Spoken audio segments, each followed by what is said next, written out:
Good evening, ladies and gentlemen. We are going to call the City Commission meeting for Monday, February 15th, 2021 to order. May we have the roll call, please? Commissioner Villa-Vasquez. Present. Commissioner King. Here. Commissioner McCool. Here. Commissioner Ramos. Present. Commissioner Sosa. Here. Vice Mayor Bradford. Here. Mayor Hersberg. Here, and this evening, presenting the invocation and the pledge, Commissioner King, we'll hand it over to you.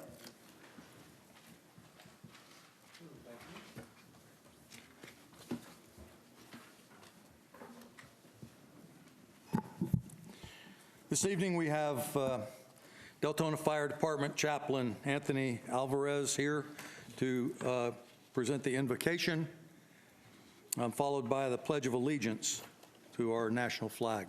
Please stand and uncover.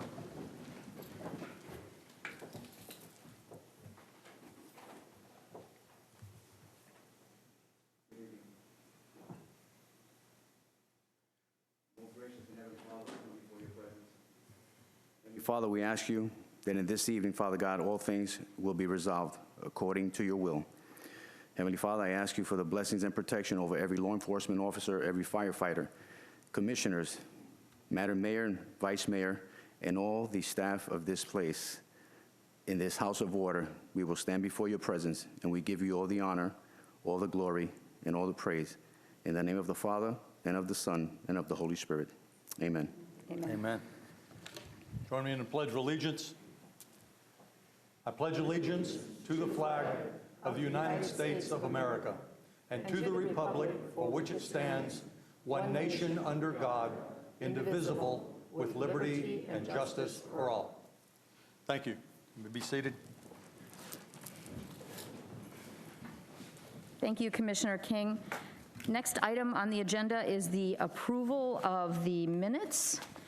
Joyce, what is the date on that? I don't have that on my agenda, or do we not have that? We don't have them. There is no minutes on the agenda. Okay, thank you. Now we'll move on to presentations, awards, and reports. So item 5A is a proclamation for Deltona, a Purple Heart City. Commissioner King, would you care to address that? I would. Thank you.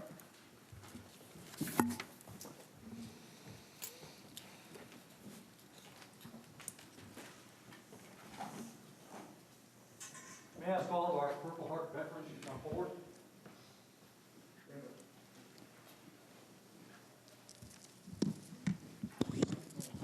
Come up here.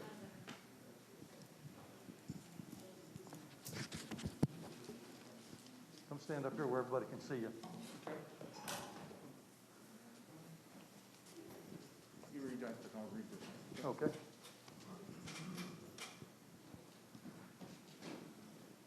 Stand like you're going to get your picture taken, because you will. Yes. Should I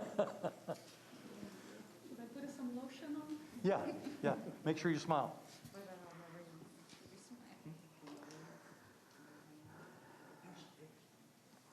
Whereas the city of Deltona, Florida, and our community have the greatest admiration and gratitude for the men and women who have selflessly served their country and this community in the armed forces, and whereas the people, take that back, whereas the Purple Heart is the oldest military decoration in present use and was initially created as a badge of military merit by General George Washington in 1782. I got to get some air in there. And whereas the Purple Heart is the first American service award or decoration made available to the common soldier and is specifically awarded to members of the United States Armed Forces who have been wounded or paid the ultimate sacrifice in combat. And whereas the mission of the Military Order of the Purple Heart is to foster an environment of goodwill among the combat wounded veterans and their families, promote patriotism, support legislative initiatives, and most importantly, make sure we never forget. And whereas the state of Florida has been designated by the state of Florida legislature a Purple Heart state, honoring the service and sacrifices of our nation's men and women in uniform who were wounded or killed by the enemy while serving to protect the freedom enjoyed by all Americans. Now, therefore, we, the Mayor and the Commission of the City of Deltona, Florida, do hereby proclaim the City of Deltona a Purple Heart City, executed this 15th day of February, 2021.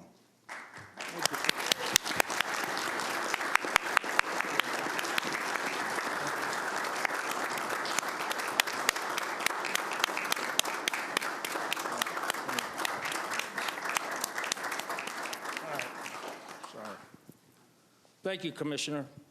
My name is Rolf Matar. I am the commander of the Volusia County Chapter 316 of the Military Order of the Purple Heart. I'm also Senior Vice Commander of the Department of Florida for the state. And I would like to read the plaque that I am going to present to Councilman King. The Military Order of the Purple Heart Special Recognition Award is bestowed with pride to the City of Deltona, Florida, for your dedication and support honoring America's combat wounded veterans becoming the Purple Heart City.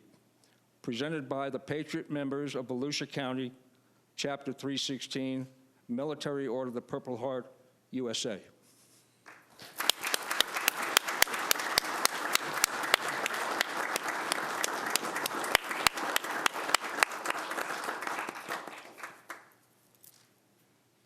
Thank you. Thank you. I also have four, I think I'm one short, so I'm going to make somebody unhappy. I'm very sorry about that. But, I'll keep the plaque and give them the pen. okay, there you go. That's a proud Purple Heart supporter pin. Thank you. One for you. Mayor? Sir. Thank you for allowing this to happen. I'm so sorry I ran out. Thank you for your service. Thank you. Thank you very much.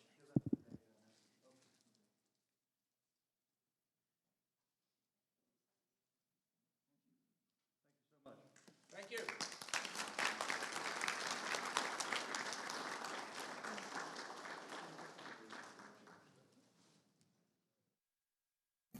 Okay, thank you very much.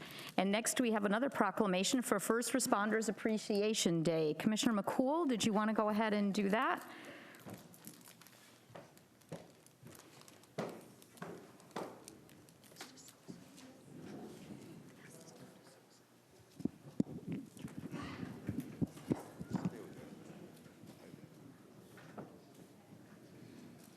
The mayor told me, the mayor told me that I'm the one to do this because I'm most likely to get in trouble, so I don't know how to take that. If you come up.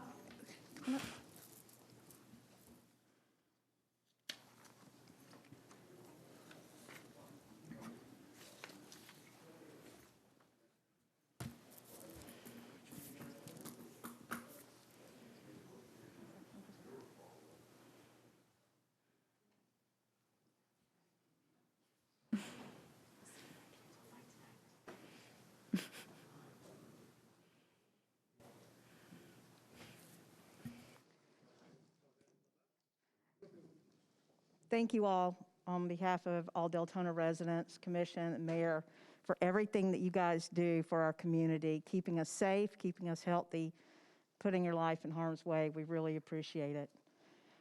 So the proclamation, whereas individuals, both career and volunteer, from police, fire, emergency, medical services, search and rescue, and other organizations in the public safety sector come together as first responders to aid the public in the event of an emergency, and whereas first responders are highly trained, specialized workers who contribute their skills for the public good, and whereas first responders risk their own safety and personal property in the execution of their duties to protect the public every day, and whereas first responders are the first line of defense for the public against all threats, both domestic and foreign, and whereas first responders are a vital part of our communities, standing ready 24 hours a day to deal with emergencies and volunteering in our schools and community organizations. Now, therefore, We, the mayor and commission of the city of Deltona, Florida, in recognition of this event, do hereby proclaim February 27th, 2021 as First Responders Appreciation Day in Deltona. Thank you all very much for your service. Thank you, Captain. We appreciate it so much. Thank you so much.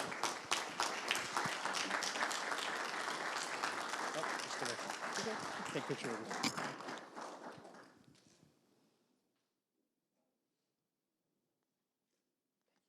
Appreciate it.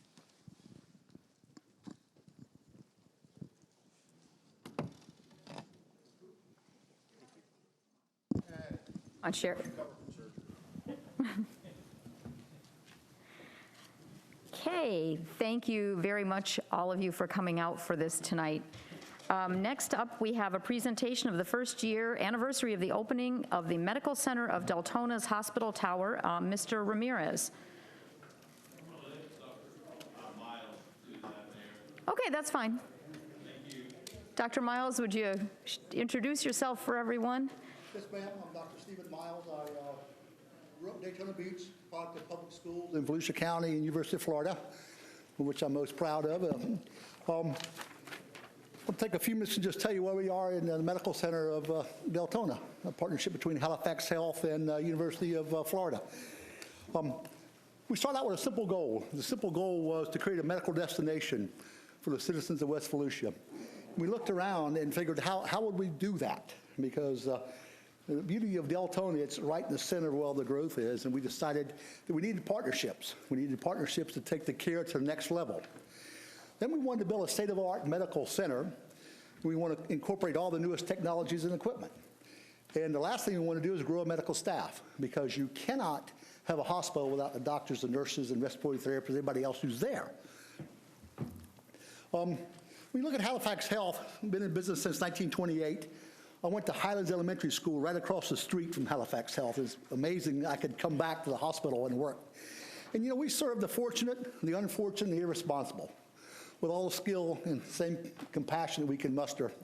The beauty of Halifax Health is it's controlled locally. The shareholders of that hospital are the community it serves.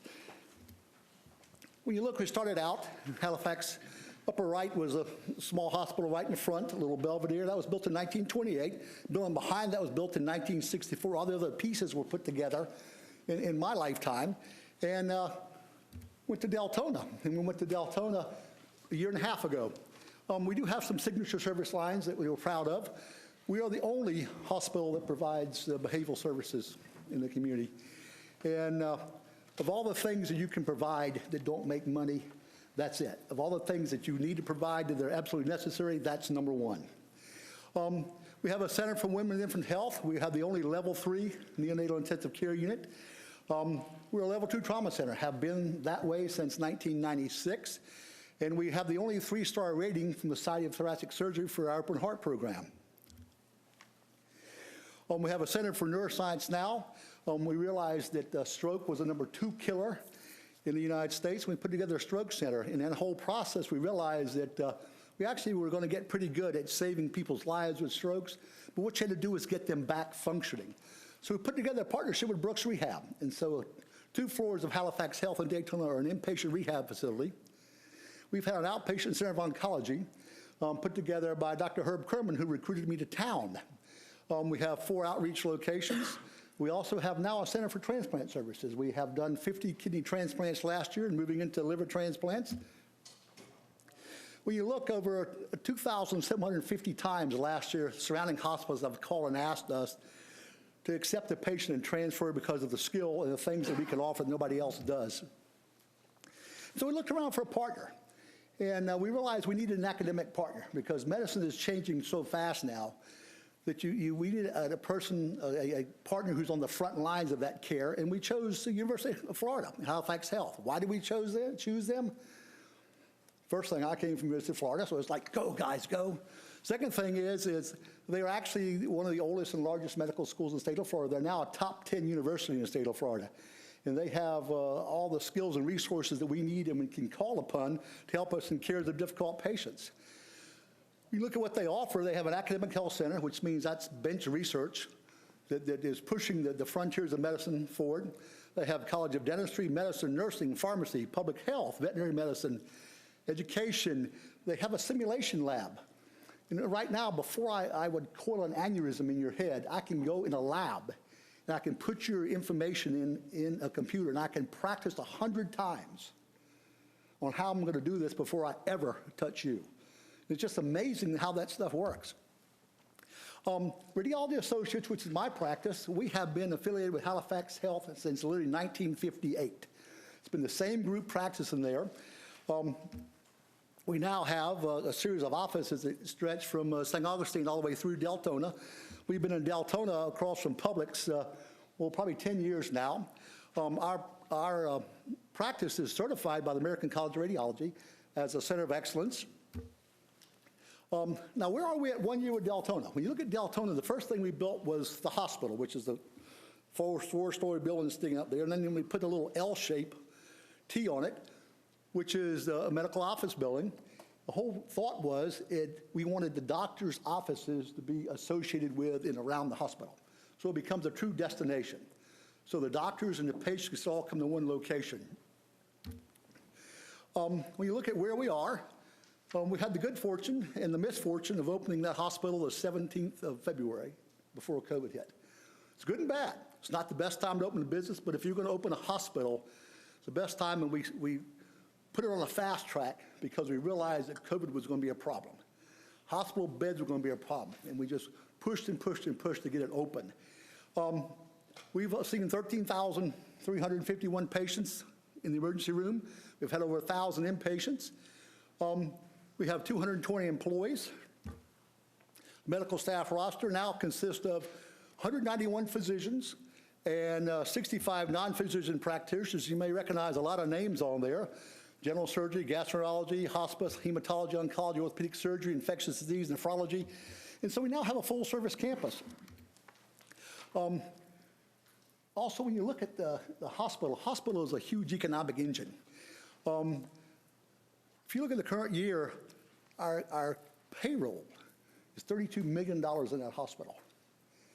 And the beauty of that is, one, it's a good paying job for people. The other beauty is that this is a nice place to live. We're finding it very easy to attract doctors, nurses, respiratory therapists to this community. And I got to give you credit for that. I mean, it takes a lot of courage now to put yourself in a public microscope, but somebody has to make a place a better place to live and work for the rest of us. There's a lot of rancor going on in politics now, but of all things that get done, that's the most important thing. Because as an individual, I can't make the world a better place to live and work in, but you guys can. I thank you for that.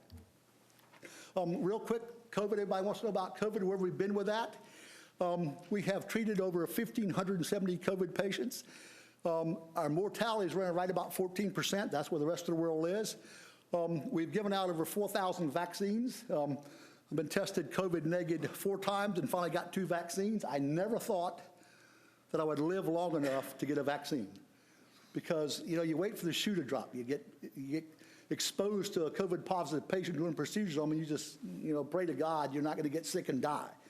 Because that's happened, and I just can't believe that I managed to live long enough and get tested negative 4 times to get 2 vaccines, and I'm most thankful for that. Any questions? And that is it. Thank you very much. Thank you very much, Dr. Miles. We appreciate the update. Oh, thank you. Thank you so much. Raphael, you're good? I'm good. Thank you very much. Thank you. Thank you so much. And it's hard to believe that it's 1 year already since the grand opening, and what a year it's been. What a year it's been. Okay, we'll move on to item D, the City of Deltona Year in Review for 2020. Captain Marino.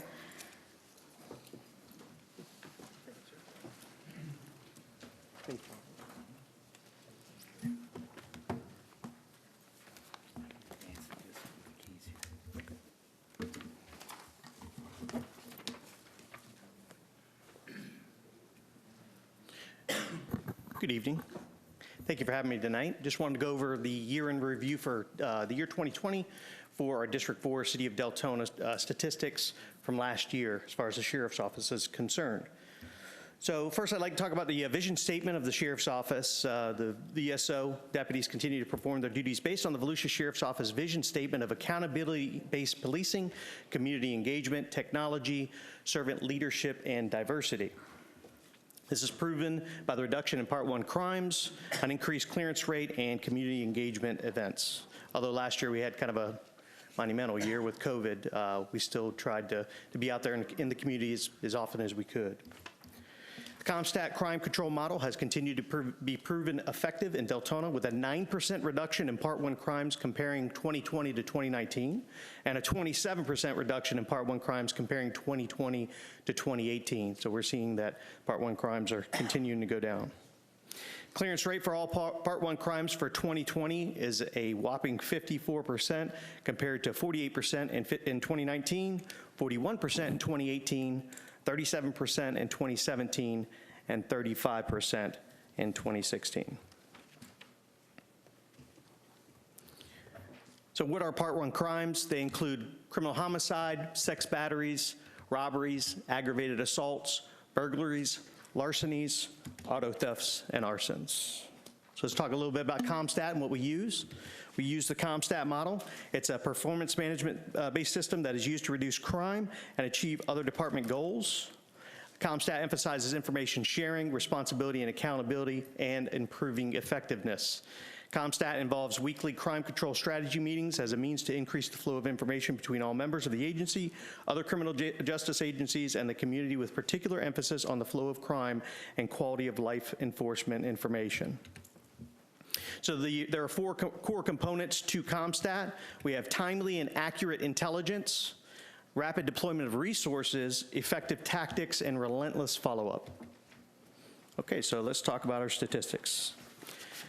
I like to go through the 4-year change so you can kind of get a good idea of the transition as far as our stats for the last 4 years. So the crime comparisons, if we look at 2016 to 2017 for homicides, we were at 50%. We went up 50%. Auto thefts, we were down 13%. Burglaries, down 33%. Larcenies, down 22%. Robberies, were up 7%. Ag assaults, down 5%. Ag domestic violence, up 3%. Sex bats, we were down 21%. Total Part 1 crimes for 2016 to 2017, the change was down 21%. Total property crimes, we were down 24%. And total persons crimes, we were down 4%. So we transitioned into 2017, 2018. Had homicides, we had an increase of 100%. Auto thefts, 10%. Burglaries, down 1%. Larcenies, down 18%. Robberies, we were up 2%. Ag assaults, down 20%. Aggravated domestic violence, down 30%. Sex bats, we were up 35%. Total Part 1 crimes, down 12%. Total property crimes, down 12%. And total persons crimes, down 9%. Look at 2018, 2019, we were down 67% in homicides, down 39% in auto thefts, down 48% in burglaries, 11% down on larcenies, down 18% in robberies. We were up in ag assaults by 10%.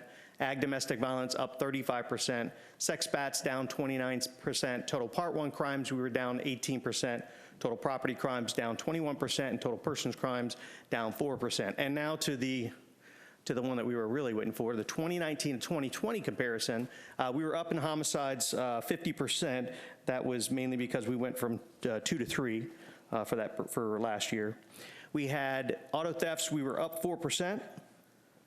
Burglaries were down 2%, larcenies down 20%, robberies were up 12%, ag assaults we were down 2%, ag domestic violence down 11%. We saw a spike in sex bat cases, we were up 92%, and I'll explain that here in just a minute. Total Part 1 crimes down 9%, total property crimes down 15%, and the uptick in total persons crimes was 11%. So not just our agency, but nationwide in law enforcement, we saw an uptick on persons crimes.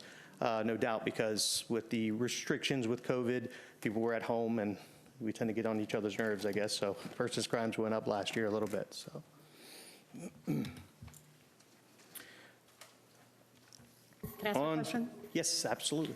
Do you guys have any statistics on how many of these individuals, I know there for a while, when I see a lot of these updates, we're getting individuals caught from, let's say, other areas. I'm not going to mention any specific cities or towns, but outside of Volusia County. Do we have any statistics on how many of these individuals were actually not residents or residing within Volusia County or Deltona? Yeah, I don't know the statistics off the top of my head. It's certainly information that we can delve into. I can tell you we're constantly dealing with individuals coming in from Seminole County and Orange County. That's a majority of our cases. I would say we're outside. In fact, I'm going to talk about a case, a felony lane case, where it affected the entire state. So, yeah, it's predominantly from the outside source. But I don't mind putting those numbers together for you. Perfect, that'd be great. Okay, so we're at case clearances. 2016 for homicides, 50% clearance rate. I tell you what, to speed this along, I'm going to actually, if you don't mind, I'm going to go to kind of fast forward to 2018, 2019, and then we'll go into 2020. I'll elaborate more on those. And I'll share with you the national statistics to compare us with how we look nationally as far as law enforcement is concerned. So for 2018, our clearance cases, we had a 100% clearance rate for homicides, auto thefts, 46%, burglaries, 42%.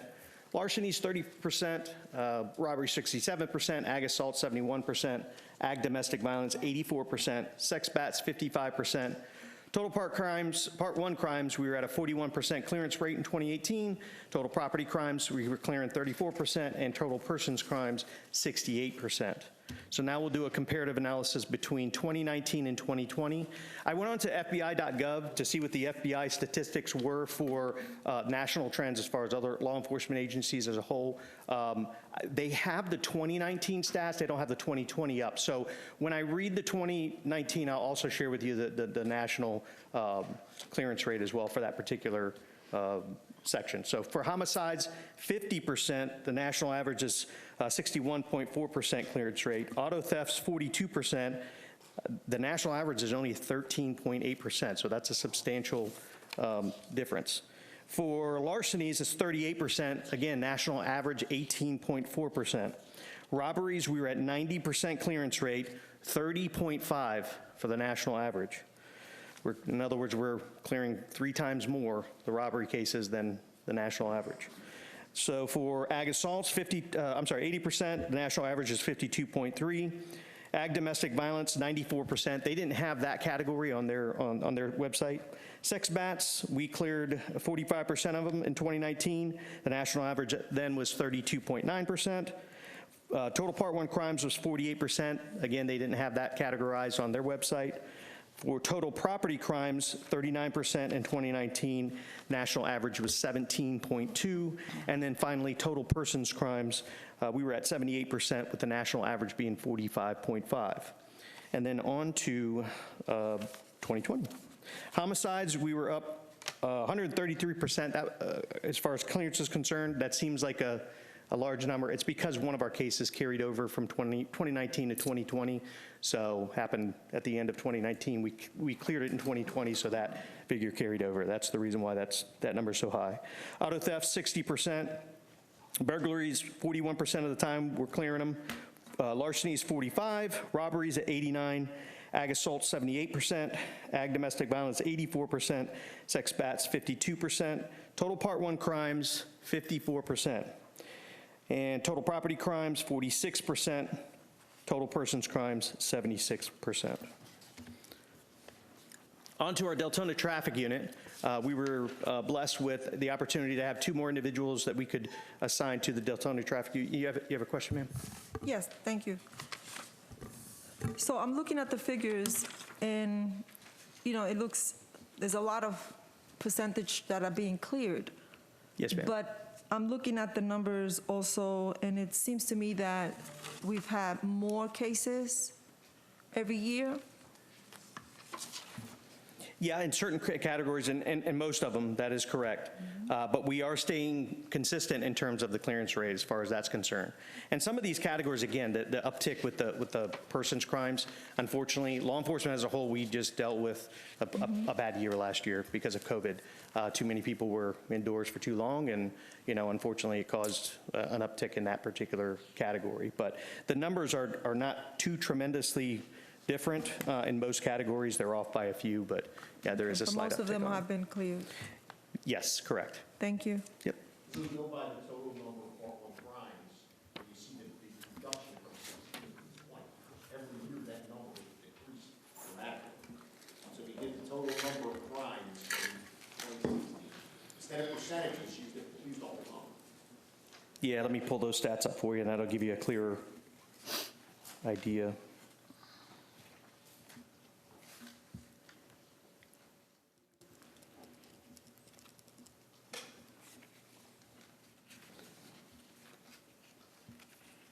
I got to find it here in my information. There we go.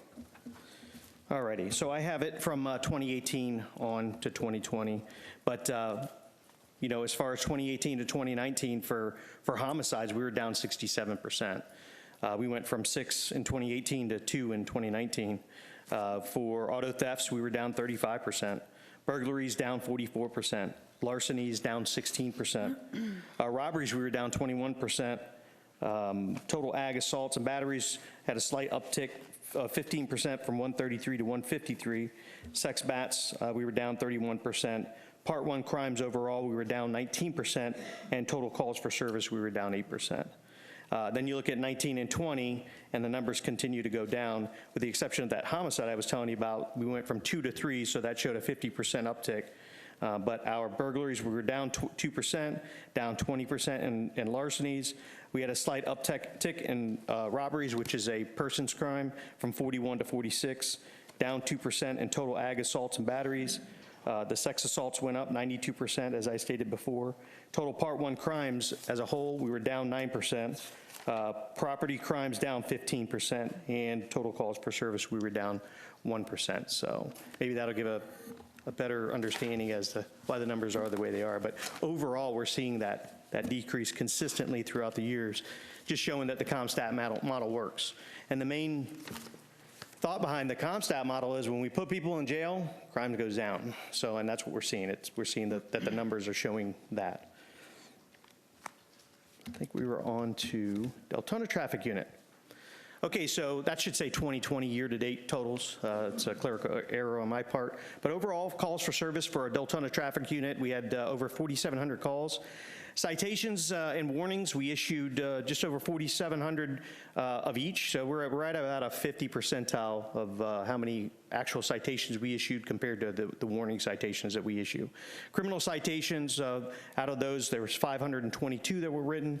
We had 3 STEP programs. STEP stands for Selective Traffic Enforcement Program.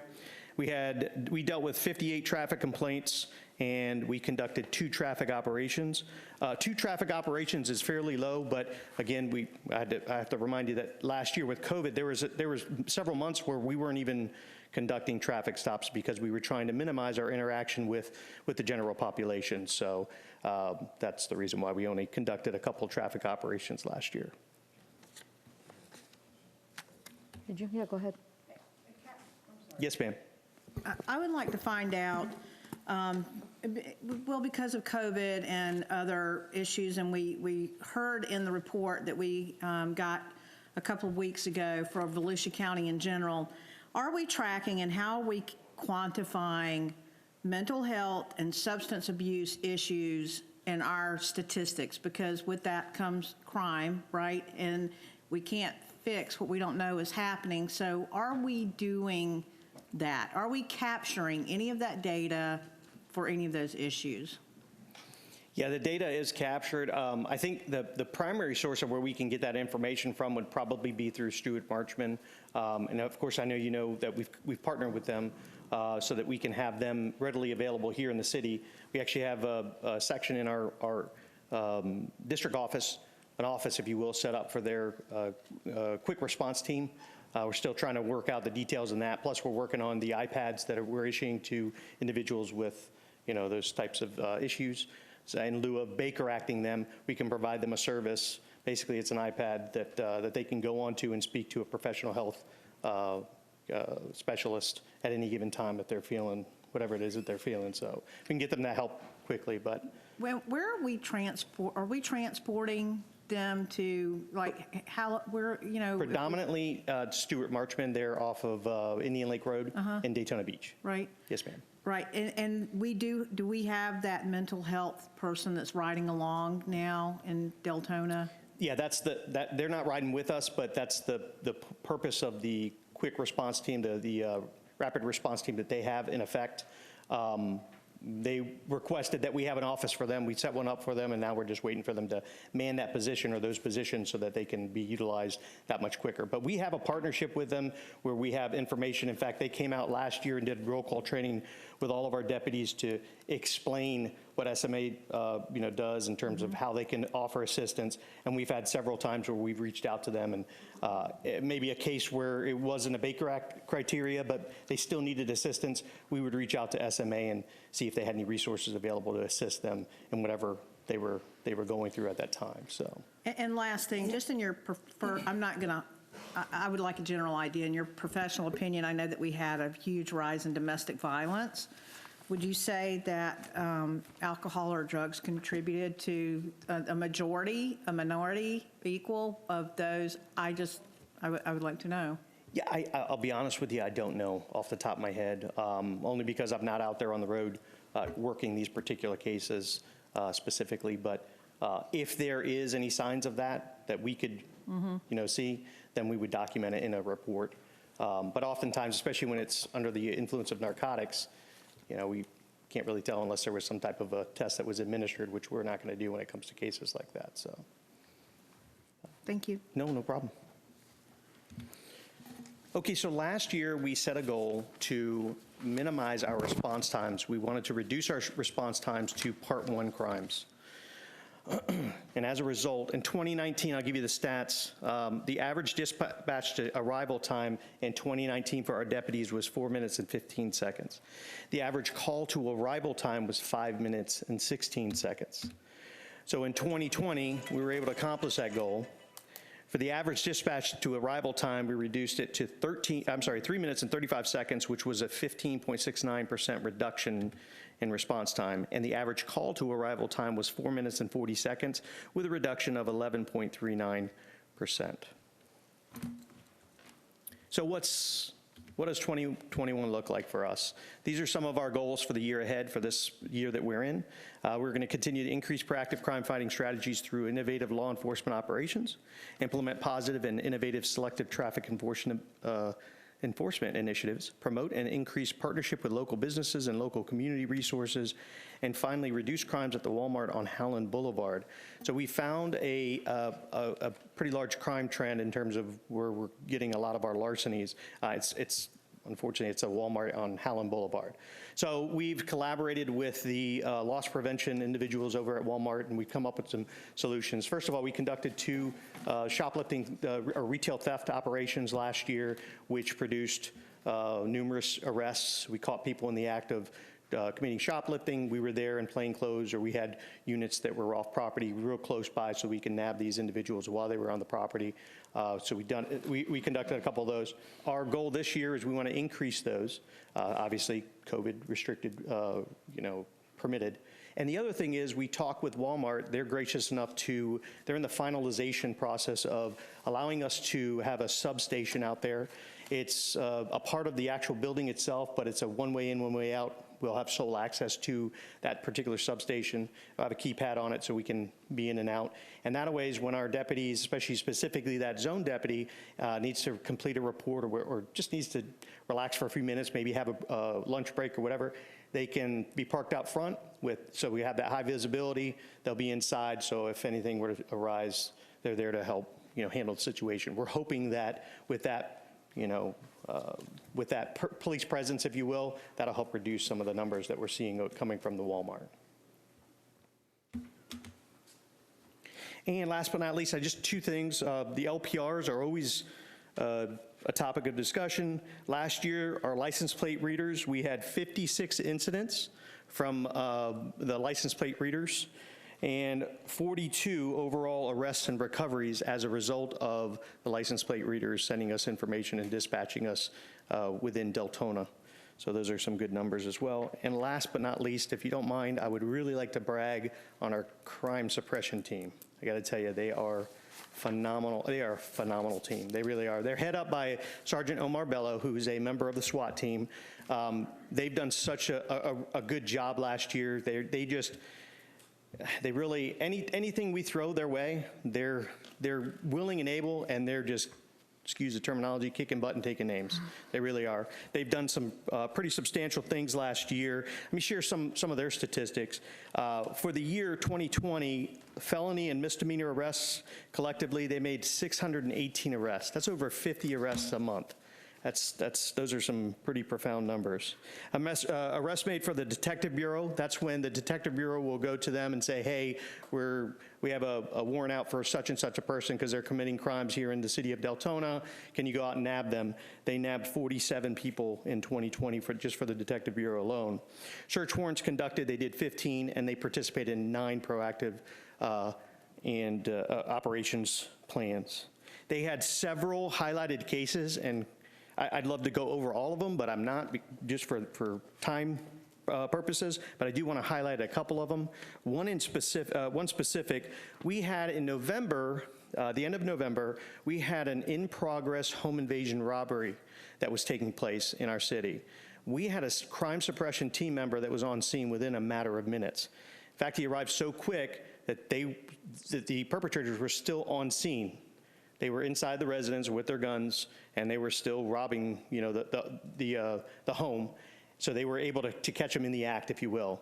As a result of their tactics and their techniques, they were able to get everyone to safety, to include the victims, the homeowners within the residence. They also were able to apprehend several of the suspects in that particular case. And most importantly, there was a 7-year-old female that was inside the house. She was hiding and she was trapped in there. And I don't know if you've seen the video of the body-worn camera. I'll be honest with you, when I first saw it, it choked me up. It really did. Just to hear the fear in this young girl's voice. It's just a testament to their heroism. So this particular year, this past year, we put them in for 2 sheriff's awards. For that particular incident with the home invasion robbery, we put them in for medals of heroism, and for all their stats collectively for the year 2020, we also submitted them for a unit commendation award. So just a wonderful testimony to the hard work that they do day in and day out. So, and that concludes my presentation. Thank you. Any questions? Thank you, Captain Marino. Any questions for Captain Marino, commissioners? No? Thank you all. Appreciate Thank you. We appreciate it. Thank you so much. Okay, item E is going to be a presentation by Len Morel. Is that how you pronounce your last name? Sorry if I mangled it. He is the junior warden of the Freemasons Landmark Lodge number 383.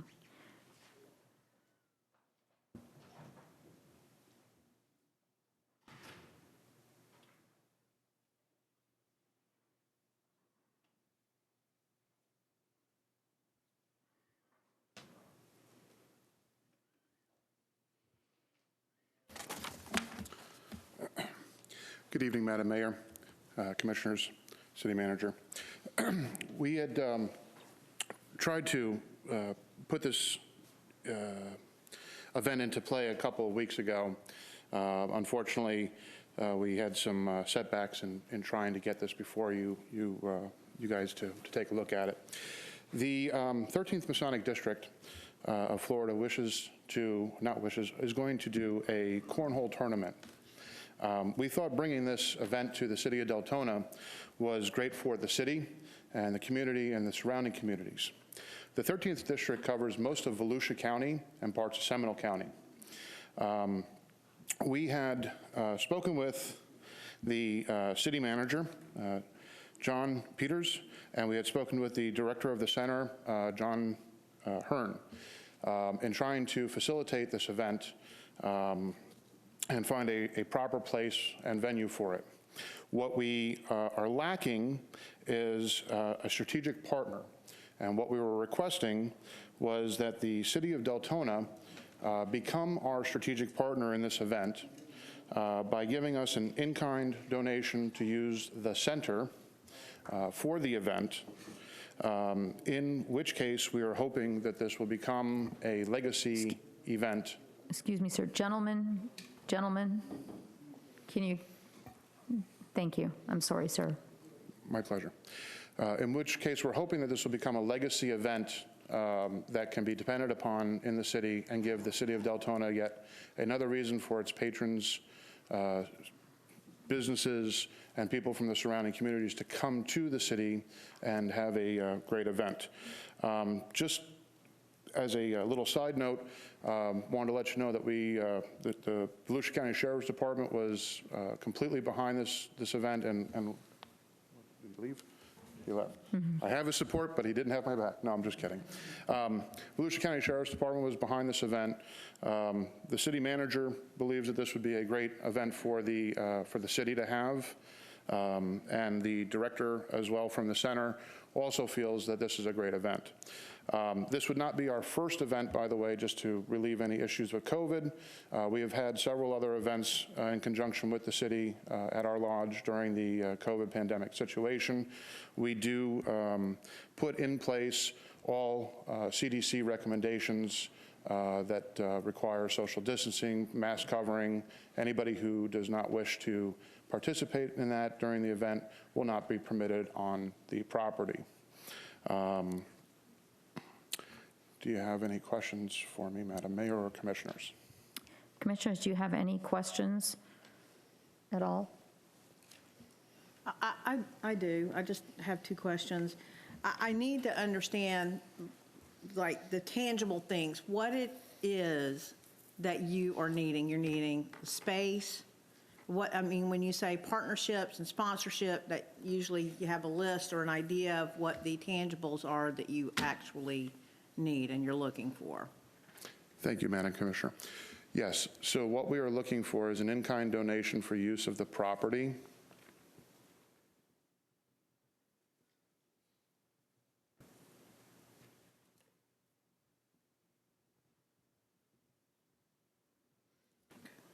That's all. Okay. I'm good.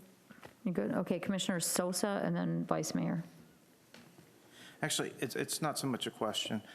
It's more of a comment. I thought 2 years ago, the commission decided that any activities at the center had to be paid for, no matter if it was, for the public or if it was something that the commission or the city wanted to put on, that it had to be paid for.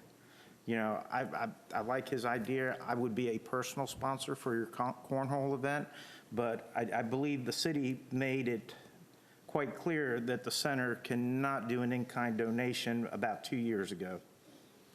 That's my only comment. Thank you, sir. Vice Mayor? And that was going to be my question, if we can review the policy, because there was a few events that came before us, and the number one thing that was said, that there would be no events held at the center as an in-kind. So I know that was a big thing. That was something we voted on, and that was quite a big controversy when we went over it. And I don't know, I remember voting on it. I remember a policy being done. I think that's when we actually said that it was an event center and not a community center. So before I can actually have any answers, I'd like to see if we can get the policy that we passed on that. Sorry. And that was going to be my questions as well, is there was a couple other events that we brought that we wanted to host at the center, and we were told that by no means was there going to be any in-kind donations. It is a event center. How much are we talking in-kind for your property? Like, what's the rental of that property? Like $1,000 below? I'd have to refer to Joe, who is the director. Thanks, Joe.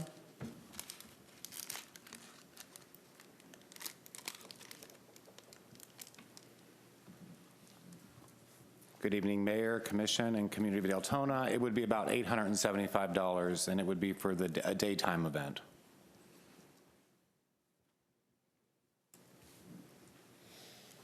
Is it using the inside of the center, or is it the external? It's the inside. The inside. And it would just be the daytime, so there's still availability for an evening rental as well. Have you guys thought about using West Cryle at all? Thank you for that question, Mr. Commissioner. Funny story about that. That's where our journey started. And things went kind of sideways and upside down, and that's what the confusion was the last meeting that we were here. We were told to get with Mr. Cooper. We were told to get with Mr. Peters and find a solution, an alternative solution. Mr. Ryan, I believe, was out on a medical infirmity. So while we continue to go around in circles and do what the city asks us to do and continue to move about to different facilities and try to set and organize this plan, we're reaching a kind of a deadline here, and quite honestly, not through any fault of ours, but quite honestly because we have a direction, we go in that direction, and then we get kind of moved to another direction, and we're a little too late to kind of move beyond that point.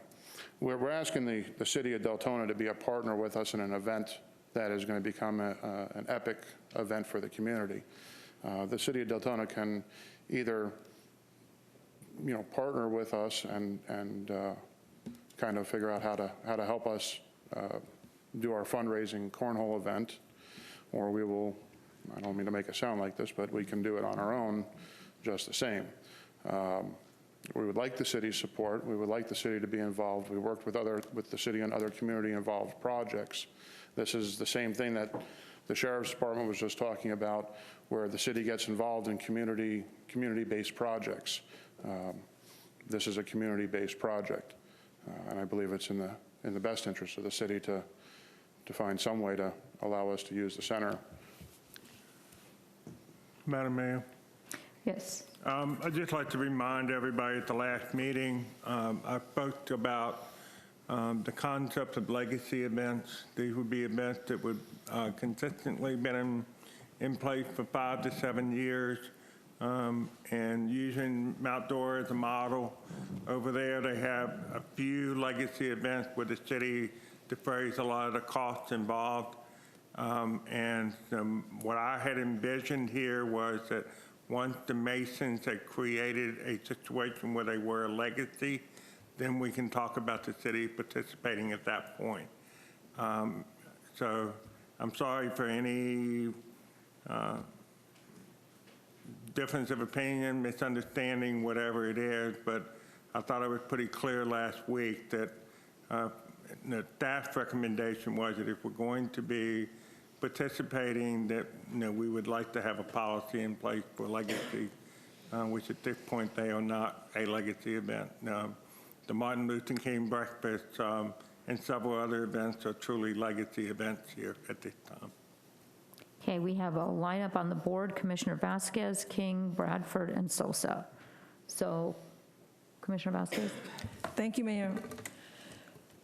So correct me if I'm wrong, but I believe that if it was in part of the budget last year, that the city had agreed to do at least 3 free events for a nonprofit or a community event. Because I know I attended a few, maybe 2 of them last year.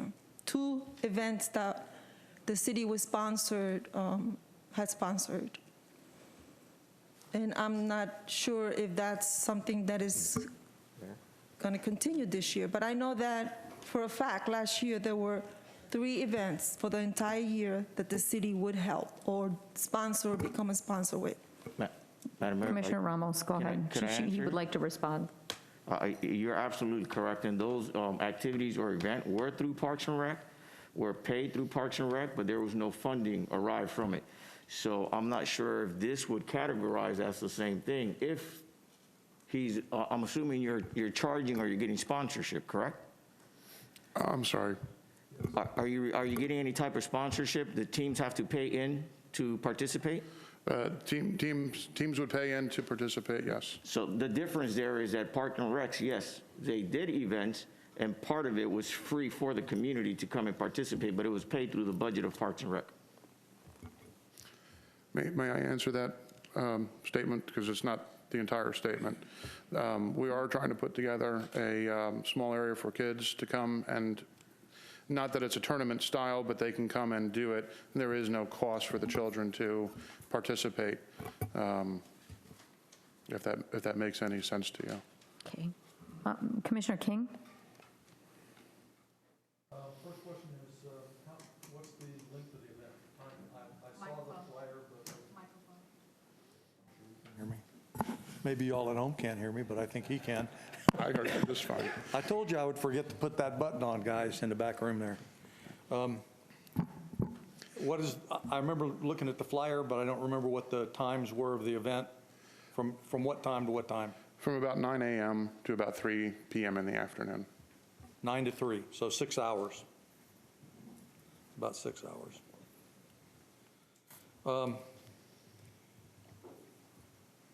We have a community center, don't we? And it's functional. I'm wondering if this event can be done at the community center.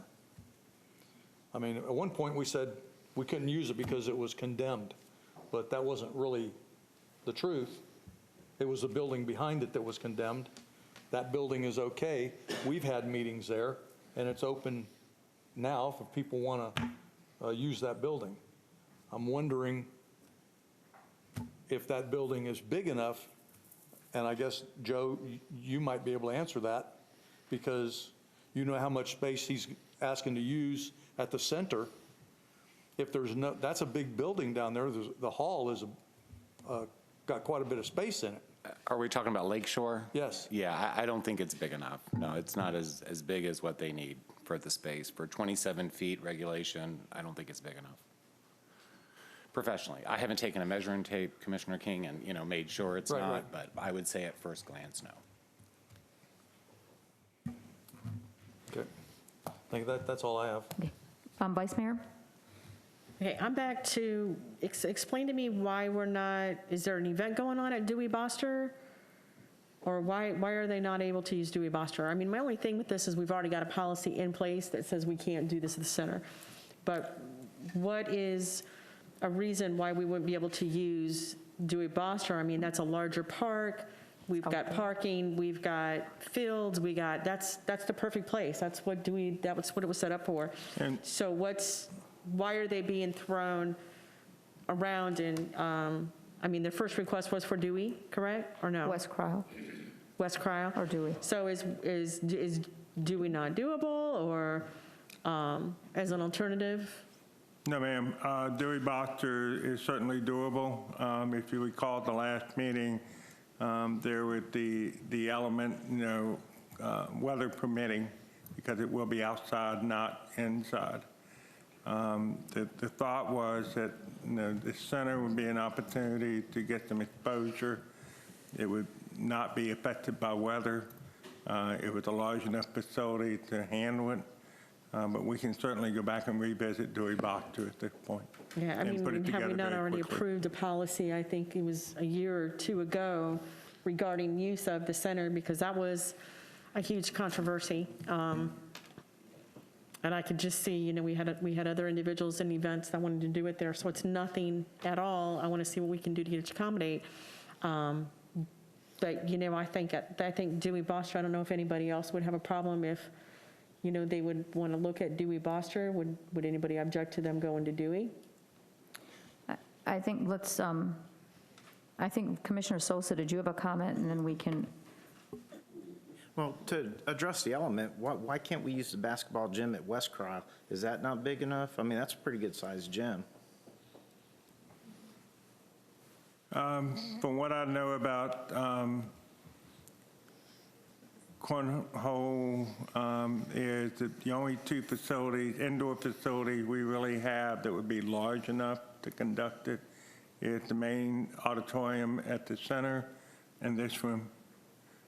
These are probably the two largest rooms in the city that are indoors. So then at that point, you're looking at an outdoor facility. I don't know. The gym at West Cryle is pretty big. I think it's probably bigger than this place. This room is actually big enough for about 2.5 basketball courts. Really? So it's significantly larger than what we have at West Cryle. So commissioners, the question for me is not the location, but the sponsorship. Because no matter where they go, whether they go to Dewey or West Cryle or the center, there's a cost involved. And I would imagine significantly less at West Cryle or at Dewey's outdoors, or the chambers. I don't know, do we charge for this? and the center is a cost. So the question is, the policy on sponsorship, in-kind donations, which is a city sponsorship, is at the root of this. And the question that the commission is going to have to answer are we willing to sponsor this event? And as several commissioners have pointed out, we have a policy regarding the center. And you're correct, Commissioner Ramos, that the events that were put on for free from the community were done through sponsorship of the city. The city did it and put on those events. It wasn't an outside event. So the question is, do we go against the policy? Or, how does the commission feel about that? Do you want a copy of the policy? Sir, what is your time frame? When do you need an answer on this? Like, what is the time frame from this tournament? I apologize that I don't know that answer. Thank you, Madam Mayor. It's April 17th is the event. Our time frame to try to get everything out in publication was about 2 weeks ago.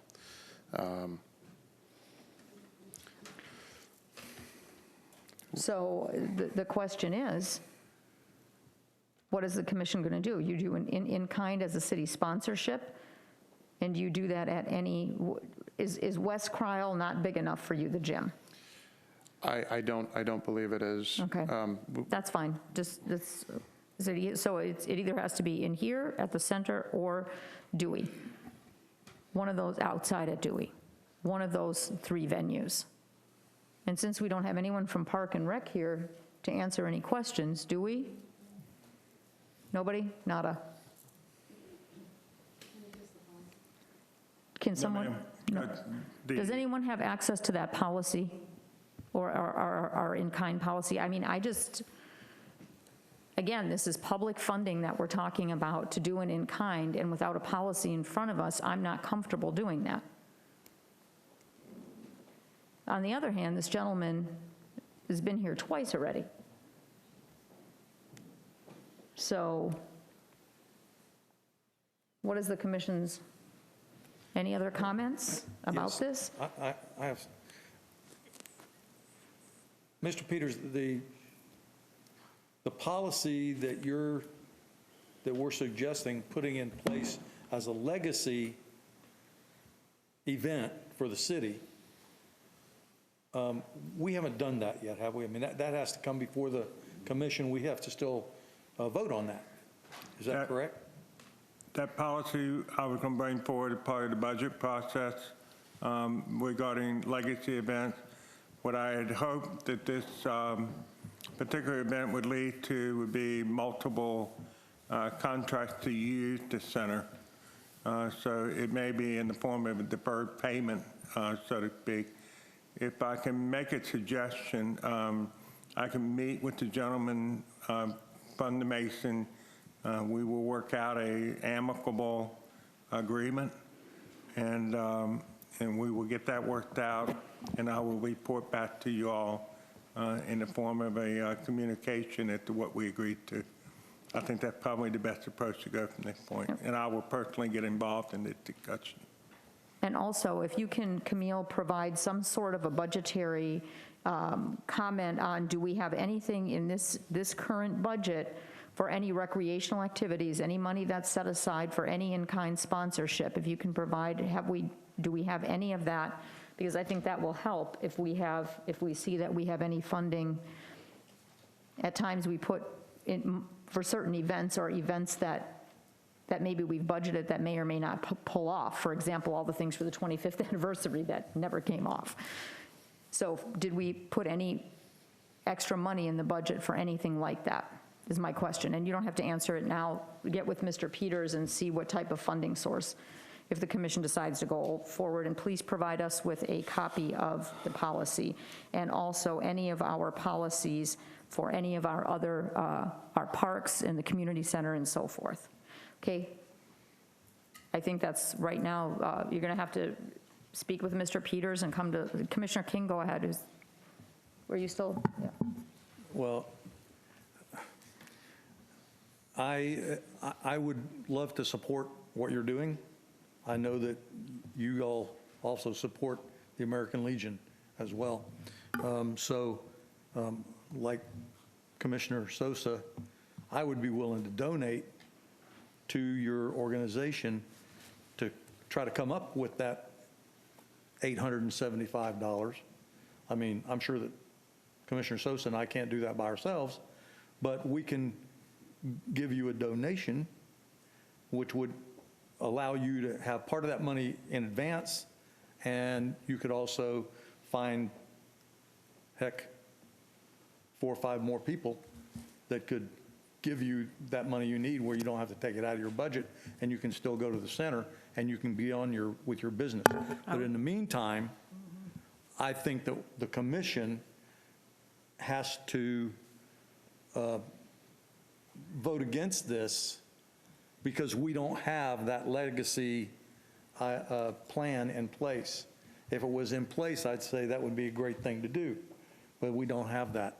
So I'm going to echo the very same that's sentiment. my position right now. I'm going to echo the very same sentiment, just in absence of policy, but I will publicly tell you that I will also donate. I'm a big believer in the Masons and what you all do, but at this time, there is no policy written, so I will tell you right now in a public arena that I will donate towards this also, so that you can have the event at the center, and maybe by the end of this evening and tomorrow, going into tomorrow, you will have the same donation and we can start building a legacy event, right? But you have my support. I'm sure you have Commissioner Souza's. I'm sure you have Commissioner King, and you could probably count on, the rest of the commission to support you so that we can move forward to getting the Masons where where we need to be with you in a partnership later on. We just don't have the policy established yet, so I would have to vote no also. Vice Mayor? And that's exactly what I was going to say. I mean, I gave you a sponsorship, I can't speak, sheet last week specifically for that, because I know, it does cost money. I do want the event brought to the city. I think it's a great opportunity. I love it. It's just, policies and procedures, if we don't go by them, we don't need to have them. And, I truly believe in my heart, between some of the companies and the individuals within the city of Deltona, that we should be able to work something out. I like the idea, Mr. Peters, you said you could maybe do something deferral-wise as far as payment, so we can at least get the unit, maybe get it reserved. I believe our policy states that we cannot do any events for free, but that doesn't mean that we can't work with them as far as, doing the payment terms. And maybe then, by you getting some more sponsorships and donations, you'll be able to pay for that. And I guess that's between the center and Mr. Peters, whether or not they can do a deferred payment plan. I don't remember anything telling us we could not do that. I think that's a great idea. But, I really do want to see your event here. What this does show us is that we need to review that policy that we put into effect. That policy was put into effect when we were having individuals wanting to do events just like this, and there was feedback from prior individuals that did not want us to do that. And I think this commission is one that is big on community and community activities, and I would like to see the policies and procedures of the center brought back before the commission, and let's see if we can't turn that event center back into a community center. Commissioner Vasquez?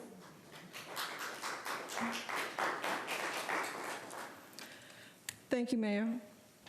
It's amazing, since that's what I've always been saying from up here, that us as the city should be giving something back to the community through the organizations that give back to the community.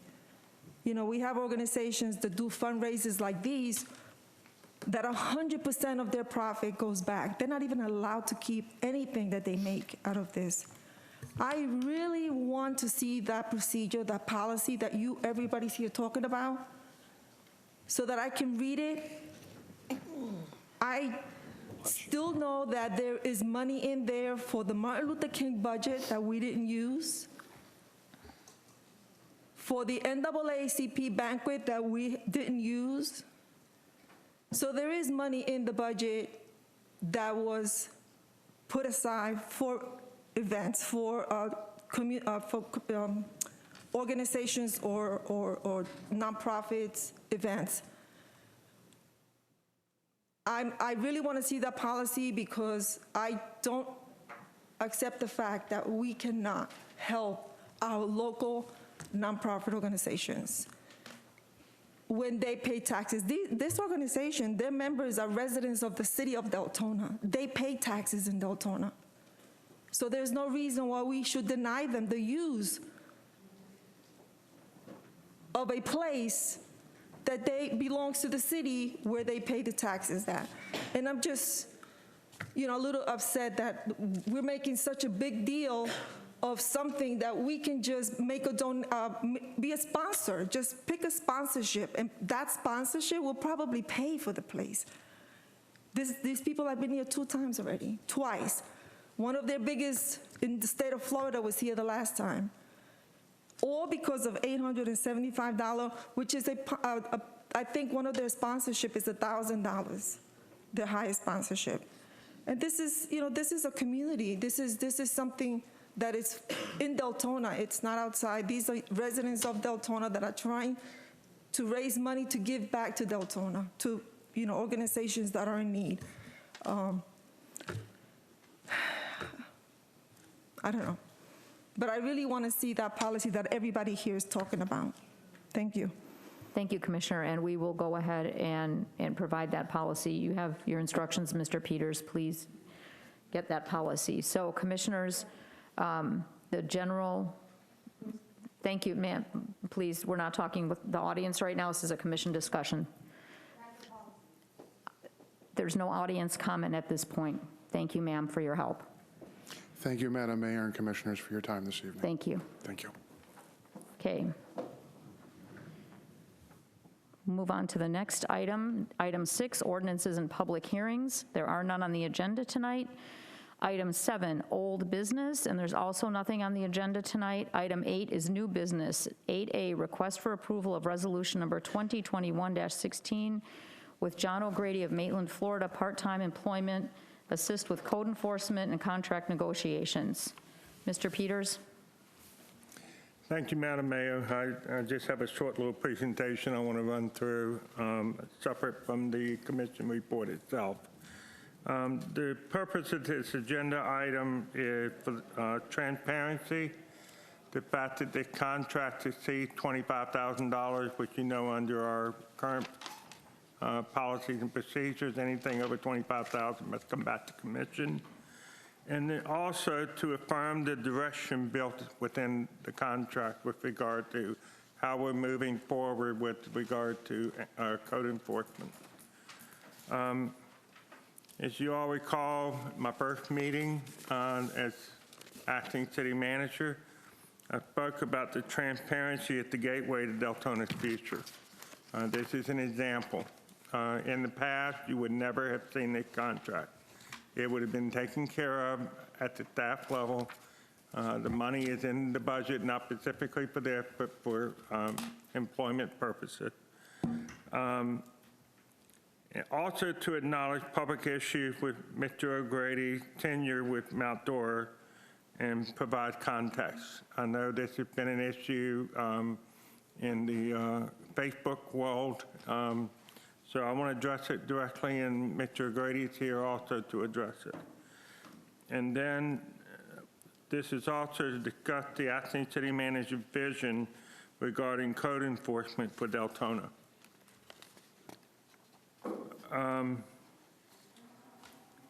Why Mr. O'Grady? John O'Grady has an employment history full of success. He's had a distinguished career with the City of Orlando Police Department.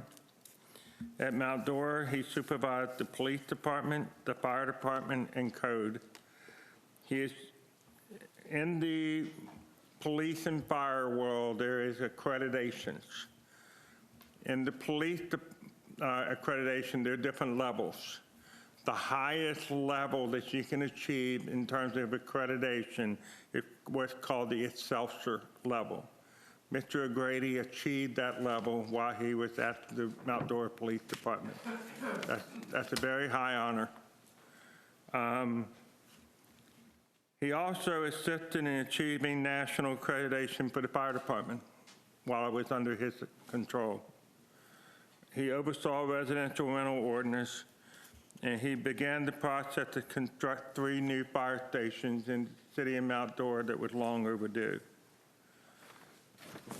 What about the published articles regarding his firing?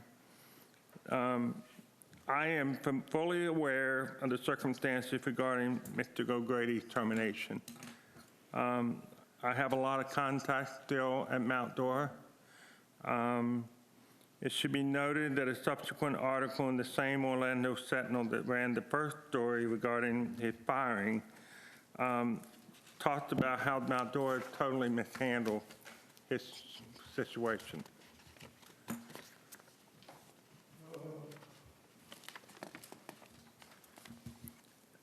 The city of Mount Dora entered into a settlement agreement with a financial component that restricts both parties from discussing this matter. That makes it difficult. It's difficult for me to do my due diligence. However, the former HR director at Mount Dora is a personal friend of mine. I reached out to him, and I specifically asked him. He said there were things that couldn't be discussed. So I just asked a simple question. Is John O'Grady a toxic hire? And he said no. Second question I asked him is, would you hire him again? He said yes. So from that background, and the fact that I know the man very well, it basically comes down to 2 things. Is John O'Grady a person that can take the city in the direction of code enforcement that we have discussed at workshop? At the workshop, Captain Lee from Daytona Beach gave an outline of what we need to do to have a good code enforcement department. That is part of the task that Mr. O'Grady would be assigned. The other thing is, we are looking, I have had conversations with Volusia County with regard to animal control. They have given us a preliminary proposal with regard to transferring animal control from the city to the county. Part of the contract would be to task Mr. O'Grady to continue those negotiations, finalize an agreement in concert with our attorney toward the end, and then bring it back to commission with a budgetary plan on how we would make it work.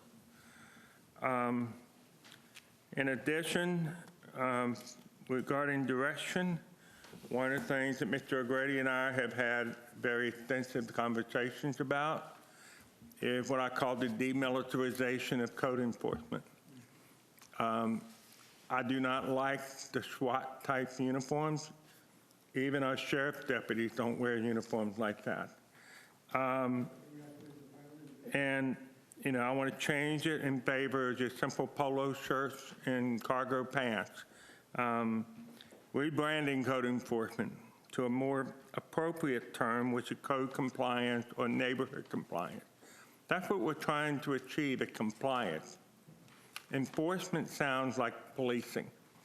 And so what we want to do is change the branding in terms of physical appearance, in terms of what our name is. And then in addition to that, it's a recognition that code enforcement, we're trying to do too many things with the same people. The same people are expected to do animal control. They're expected to do commercial and code enforcement. They're expected to do stormwater code enforcement. They're expected to do traffic enforcement. And then the other things that we consider part of code enforcement, like inappropriate parking of RVs and boats and campers and what have you.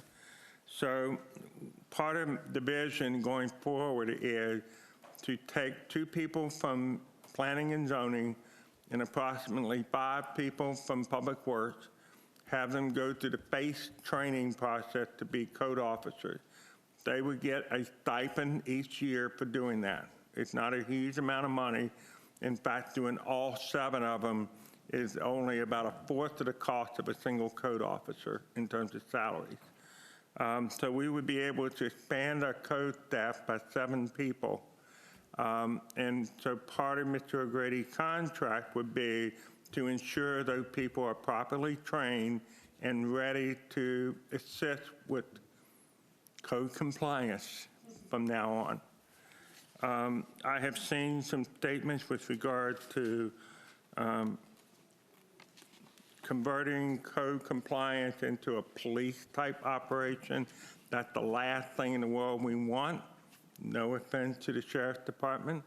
However, there is an important component in terms of code compliance talking to the Sheriff's Department.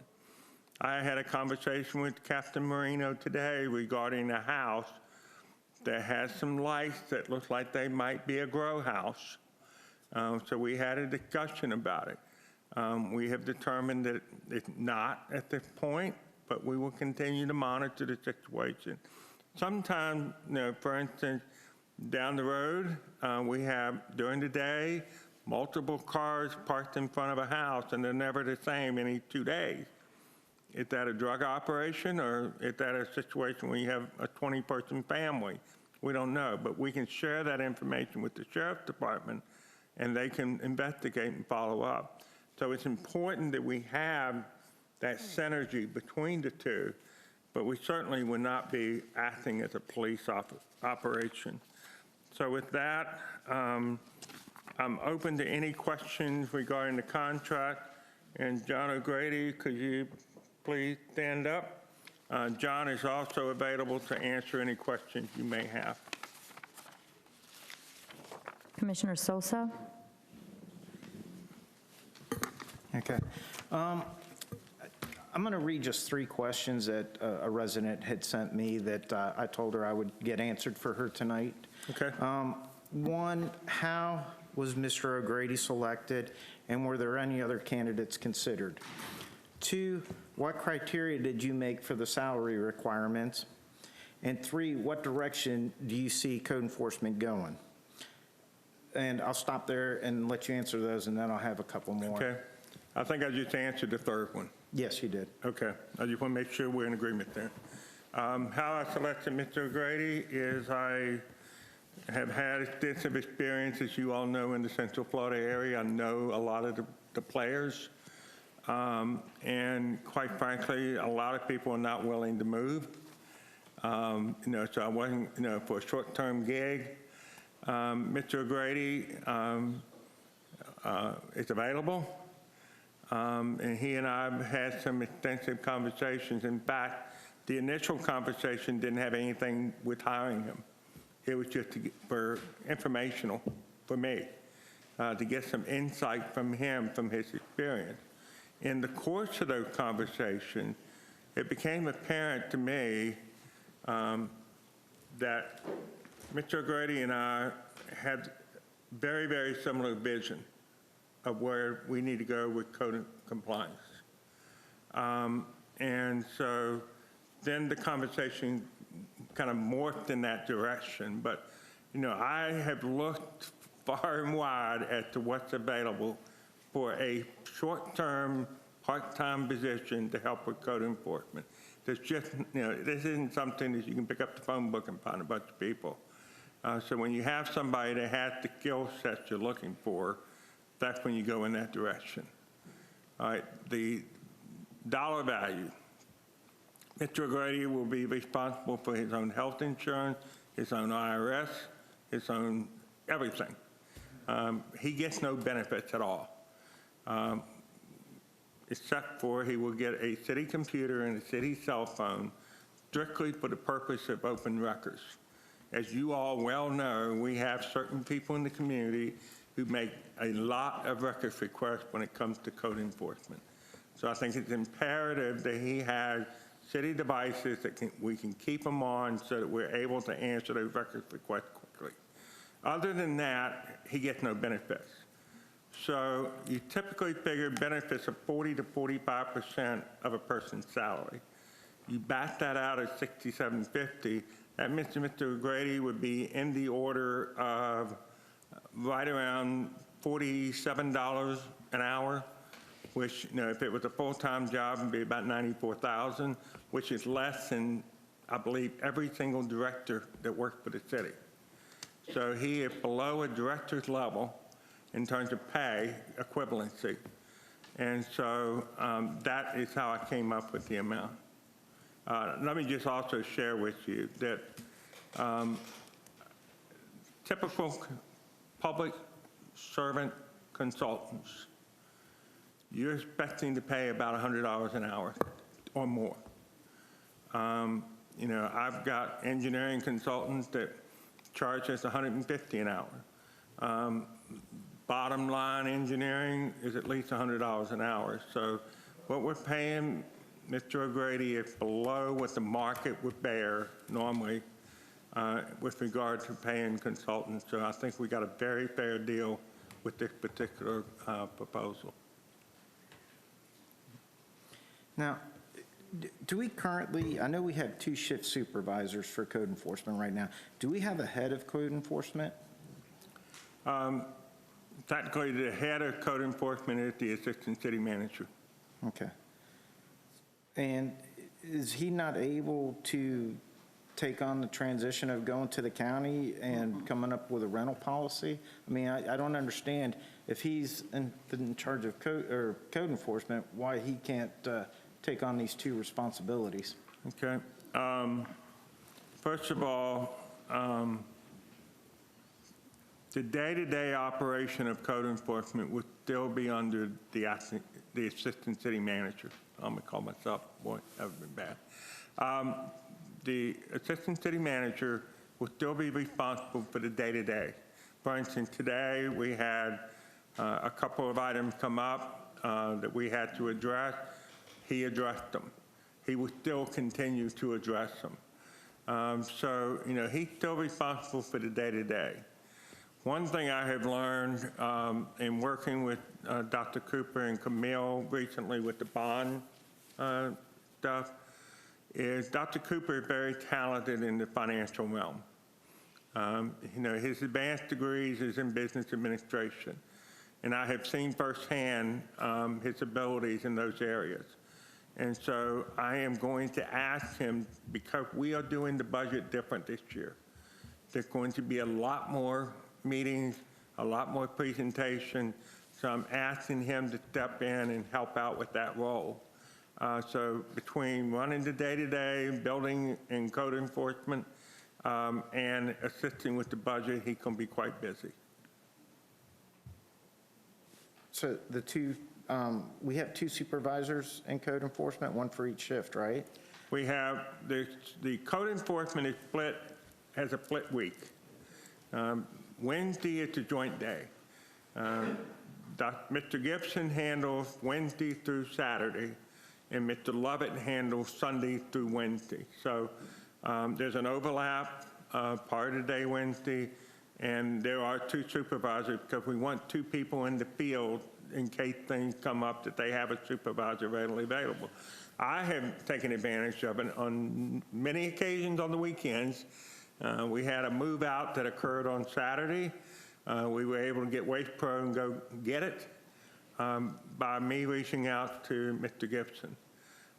So, the fact that we have those supervisors, we have 7 days of coverage, and, I have somebody I can reach out to if something comes up, no matter what day of the week it is. All right. Thank you. You're good, Commissioner? Vice Mayor? Yeah, there's, I'm going to be honest, a lot of controversy around this. You answered a few of my questions and comments that I had, but I'll bring them up again. As a contract employee, he's going to be, which I don't see in any of the contracts, responsible for liability insurance, workers' comp, everything for his own company. Because even though he is a contract employee, without him having his own liability and workers' comp, if anything did happen, he would still become a statutory employee of the city. So I'd like to make sure that that is covered, that, whether he's individual as himself, independent, or as company, that he still carries his own liability and workers' comp, so it does not fall on the city whatsoever with that. I understand you're not able to speak about anything that happened over there or settlements as far as Mount Dora goes. I have faith with Mr. Peters. He's been very straightforward with us. One of the challenges that we've given him is to fix code enforcement, animal control, compliance. You know, in 4.5 years, the biggest complaints I've heard has been code enforcement, code enforcement, code enforcement, code enforcement, mistreating of residents. And even when we try to positively go around communities and work on code enforcement, like Mr. Peters said, showing up and having a uniform on and a vest and a wannabe badge, you know, we got to leave policing to the sheriff's office, number one. And, you know, what attracted me to Captain Lee's presentation was the involvement of community policing with the neighborhood, bringing it back and improvement to the neighborhood, and it wasn't coming out as if it was, you know, compliance. I don't even think I heard compliance, neighborhood, code, any of that when he really spoke. It was more on how they worked with the community to improve the community. And that's what I want. I want to work with our community. I want to work with our residents. I don't want the attitude of, listen, you're going to do it my way or you're just going to be before the special magistrate. And right now, that is what I'm being told.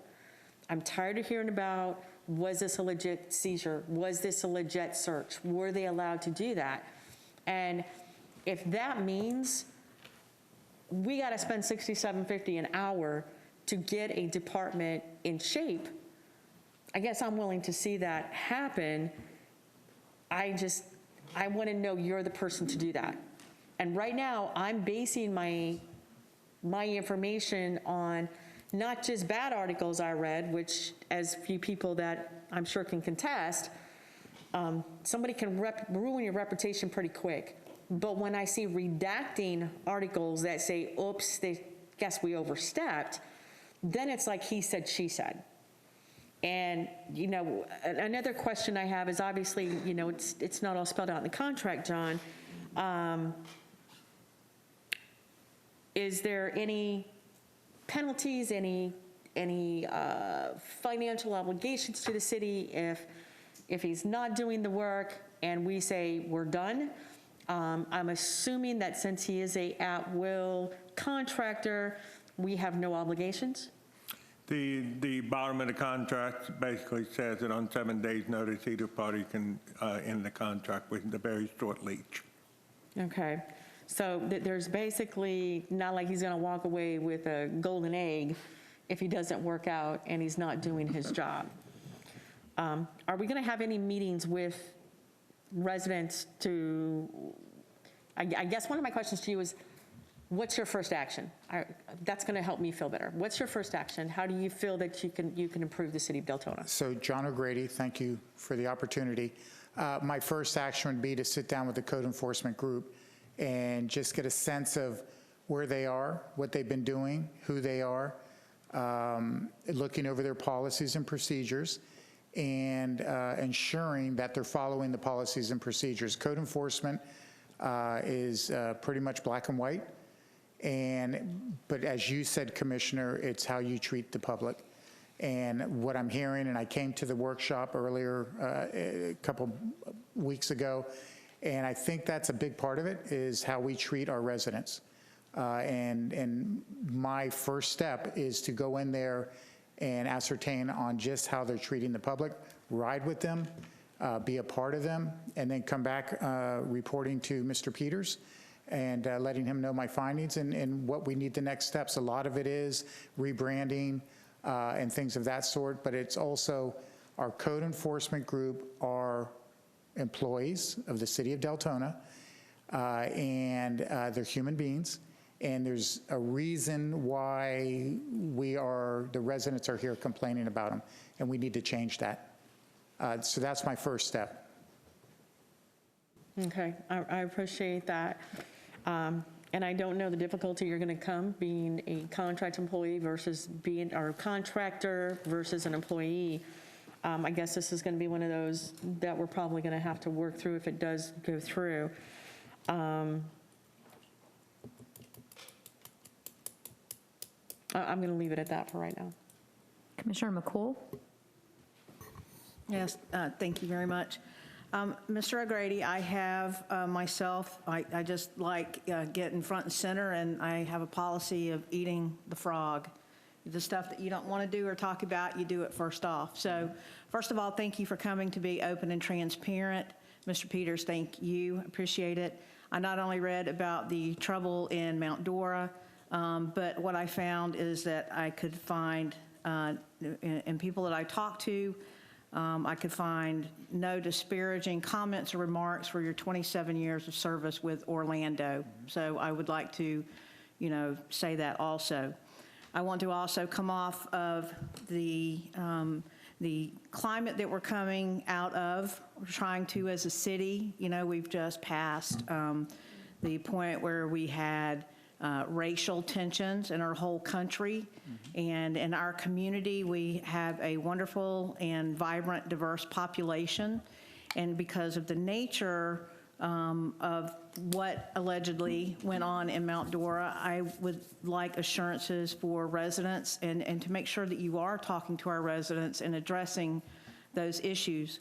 From what my research was, okay, it was a he said, she said situation, and I understand you to be respectful to your residents. And that's what I would like happening. I really do want a lot of community feedback, because we do have a bad reputation for our code enforcement. I'm glad that we're changing that. The residents have asked for that and transparency, because we had a quite toxic environment, period, in Deltona for a while, but we're coming out of that because we're listening to our residents. We're listening to the concerns. We're not listening to talk back. We're listening to hear to what we need to do to retain the confidence of our residents. We have wonderful and engaging residents, and they ask tough questions, and they ask them on behalf of all the other residents. And I want to make sure that those fears are assuaged and that you can build confidence and rapport with residents, because we can conflict all day long, and it doesn't have the weight as not being able to connect with our residents. So I would like to hear that also, having regular, that's what I would ask, that because of the nature, of the climate that we're in, trying to build that rapport with our residents, I would like a commitment that there are monthly or scheduled times where you would be out with our residents, that residents could be open with you, that residents could be in touch with you, because it is such a building block of our community, and we need that. So I want to know at this time if there is anything that you would like to say to help our residents get to know you and the real you, not the media you, that they can be assured that you are working on their behalf to help with our code enforcement department. We're doing an important thing here, changing uniforms and rebranding it. It is so important, community building. So what would you like to say, not to me, but to our residents that, that have concerns? Okay. Once again, thank you for the opportunity. Thank you for looking back on my time with Orlando Police Department, in which I think I came up in one of the best management institutions around, which prepared me for the city of Mount Dora. I would like to continue. You said I got exemplary marks and everything from Orlando, which I did, retiring as a captain there, which prepared me for chief of police, and then subsequently director of public safety for Mount Dora. But for 6 years and 7 months with the city of Mount Dora, I also got the highest marks, as Mr. Peters did indicate, taking the police department, which was a very, very good police department, and getting in there and just enhancing them that much more to where they were able to get Excelsior accreditation, to where the person that let me go from the city of Mount Dora a year and a half, 2 years prior, promoted me to Director of Public Safety so I could assist the fire chief in doing the same thing, which I'm happy that they reached accreditation and helped the fire chief fold into a strategic plans through their standards of coverage, where now they're getting ready to build 3 fire stations. So bridging that gap between the workers and there it's city council, here it's commission. So to your point, Commissioner, there's no reason we cannot partner with the sheriff's office to go to neighborhood watch meetings, which I had my code enforcement go to. I do believe they go to Compstat. So there's neighborhood watch, homeowners association meetings. The code enforcement needs to be part of the fabric of the city. When I was with the city of Mount Dora, my police department, which I had code enforcement, we represented the community we served. We were diverse through my hiring practices, and I was a firm believer in community-oriented policing, which means we were out there. We were at the meetings, we were at the neighborhood meetings. I could go into tactics and all that, but the sheriff does a great job with that. But with my animal control and my code enforcement, I made sure they were part of the community. And a lot of times, the violations, the issues were handled with a talk, with a conversation between the complainant and the code compliance officer, or the animal control officer and the owner of the animal. And if we had to take the next step, then we had to, because as I said earlier, it is black and white, but it's that human element first. And I think that's going back to my first step here, is to make sure our code enforcement understands that they're talking to residents, the people they work for, and they are the customers, and the customer comes first on the way that they're being treated. Thank you. And I just want to say, sentiment and echo what the vice mayor said, is that at this juncture, just completely, honest, I trust Mr. Peters, right? And by virtue, he is placing trust in you, and I just want that understood, that our residents are taken care of, because I do not want us perpetuating a toxic environment. Our residents, some of our residents have a reason to be, fearful and angry because we've not done a great job communicating, number one, with them. It's turned around, and I just do not want to see us stumble. So as I said, I hope that's where we're going. There's a heavy weight on your shoulder coming if you come here, right? There's a very heavy weight, because you're already starting maybe at a deficit, not in my eyes, you know what I mean, but perhaps because of injury to other people, you may be starting in a deficit. So I just would remind you of that you have a grave task on your shoulders, digging out of, unfounded maybe public perception. But I trust Mr. Peters. I trust our residents to tell us if they're not happy. They don't have a problem with that. And I also trust them to say when a good job is being done. So that's all I have. Thank you. And if I can you said unfounded or founded, and that is going to be my job. If it is an unfounded perception of code enforcement, then I'm going to make Mr. Peters aware of that and the changes that we can make so the community will embrace code enforcement. But if it is founded, then I will report back to Mr. Peters, and we will take care of it, because they serve the residents. Thank you. I'm good. Thank you. Okay, Commissioner King? 2 questions. First one to Mr. Peters. Would you please explain, or Camille could do it too, where is the money, and how is it that we have the money that we're going to pay Mr. O'Grady with? Okay. As of a week ago, we had 2 vacant positions in code enforcement. They were all in the process of hiring one, so I froze the other position so that the salary and benefits that would have gone to that one officer will be shifted to pay for Mr. O'Grady's contract. Okay. And sir, to you.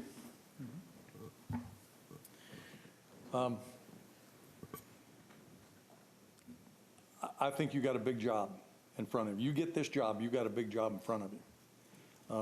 I'm not saying that it's a job, I'm not saying it's a job that you can't do. I think you can. But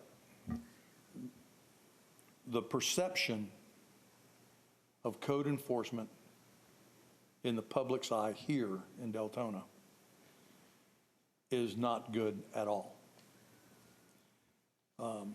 Code enforcement, now, I'm just saying this, I'm not giving you, telling you what I'm hearing, okay? They are biased. They are partial. They cite some and don't cite others. They go down the street and don't cite anybody at all. So I guess my question to you is, as you change policy and procedure and create a code enforcement that is one environmentally friendly to the public, but efficient in getting the job done that the city needs to have done.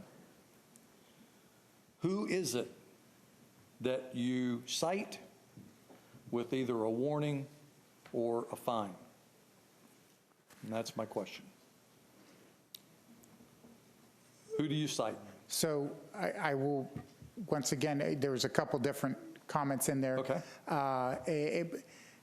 Not necessarily changing policy. This is a big city. I am sure the professionals that came before me put the right policies in. It comes down to accountability. Are our employees following the policies, procedures, and to answer your question, the process? There's a process for a complaint. There's a process for a warning. Everybody should get a warning. Everybody should get a warning. And you have a certain amount of time, which we'll define under Mr. Peters, that you need to take care of that. And if you don't take care of that, then we have a process that we take the next step. It's just that simple. So I'm going back to it's black and white. Everybody should get a warning when we go forward. Nobody should be able to call and say, you need to do this or you need to do that, because then you are undermining the integrity of the code enforcement. It needs to be a process that we follow, and as they go to it, they get all the way to the magistrate if they don't comply. And as Mr. Peters said, and we have had conversations, code compliance should be the name. That's what they should be doing. That's what they need. So if it comes down to rebranding, once I get in there and look at that and talk to everybody, we'll see where we go. There's a reason why they wear vests. I don't know. I'm going to ask them. And I need to see the facts. I need to see, I just can't come in and just rip everything up because the community is so angry at them or a vocal minority's angry at them. We need to go in and we have policies and procedures. Are we following them? Are they right? If not, then we'll change them and we'll go forward. So my question to you, your question to me was, who gets a warning? Who gets a violation? Everybody gets a warning. And if they do not comply, then they get cited. Okay. And Mr. King, if I can jump in here, one thing that we kind of left out of the discussion is Mr. O'Grady with the background in policing. A lot of our code compliance, the new word, is parking, traffic, things of that nature, and we rely on the sheriff's department to assist with that. One of the key things Mr. O'Grady is going to do is he's going to sit down with the sheriff's department, and they're going to have a discussion about what we can and cannot enforce, and how do we fix it to where we can enforce. Some of you all have seen some discussion about panhandling out in the area of Graves and Howland. And there's a little bit of confusion as to whether it can be enforced or not. Mr. Grady will get to the bottom of that. One of the first reports he'll give me is a report on, can we enforce panhandling in the city of Deltona? If not, what do we need to do to be able to? So those are the type of interactions that will occur. And so his background in policing brings in a lot of good knowledge in terms of how we can handle that, especially when he had both of them at Mount Doris, so he knows how to make them work together. All right, thank you. I just to make a comment.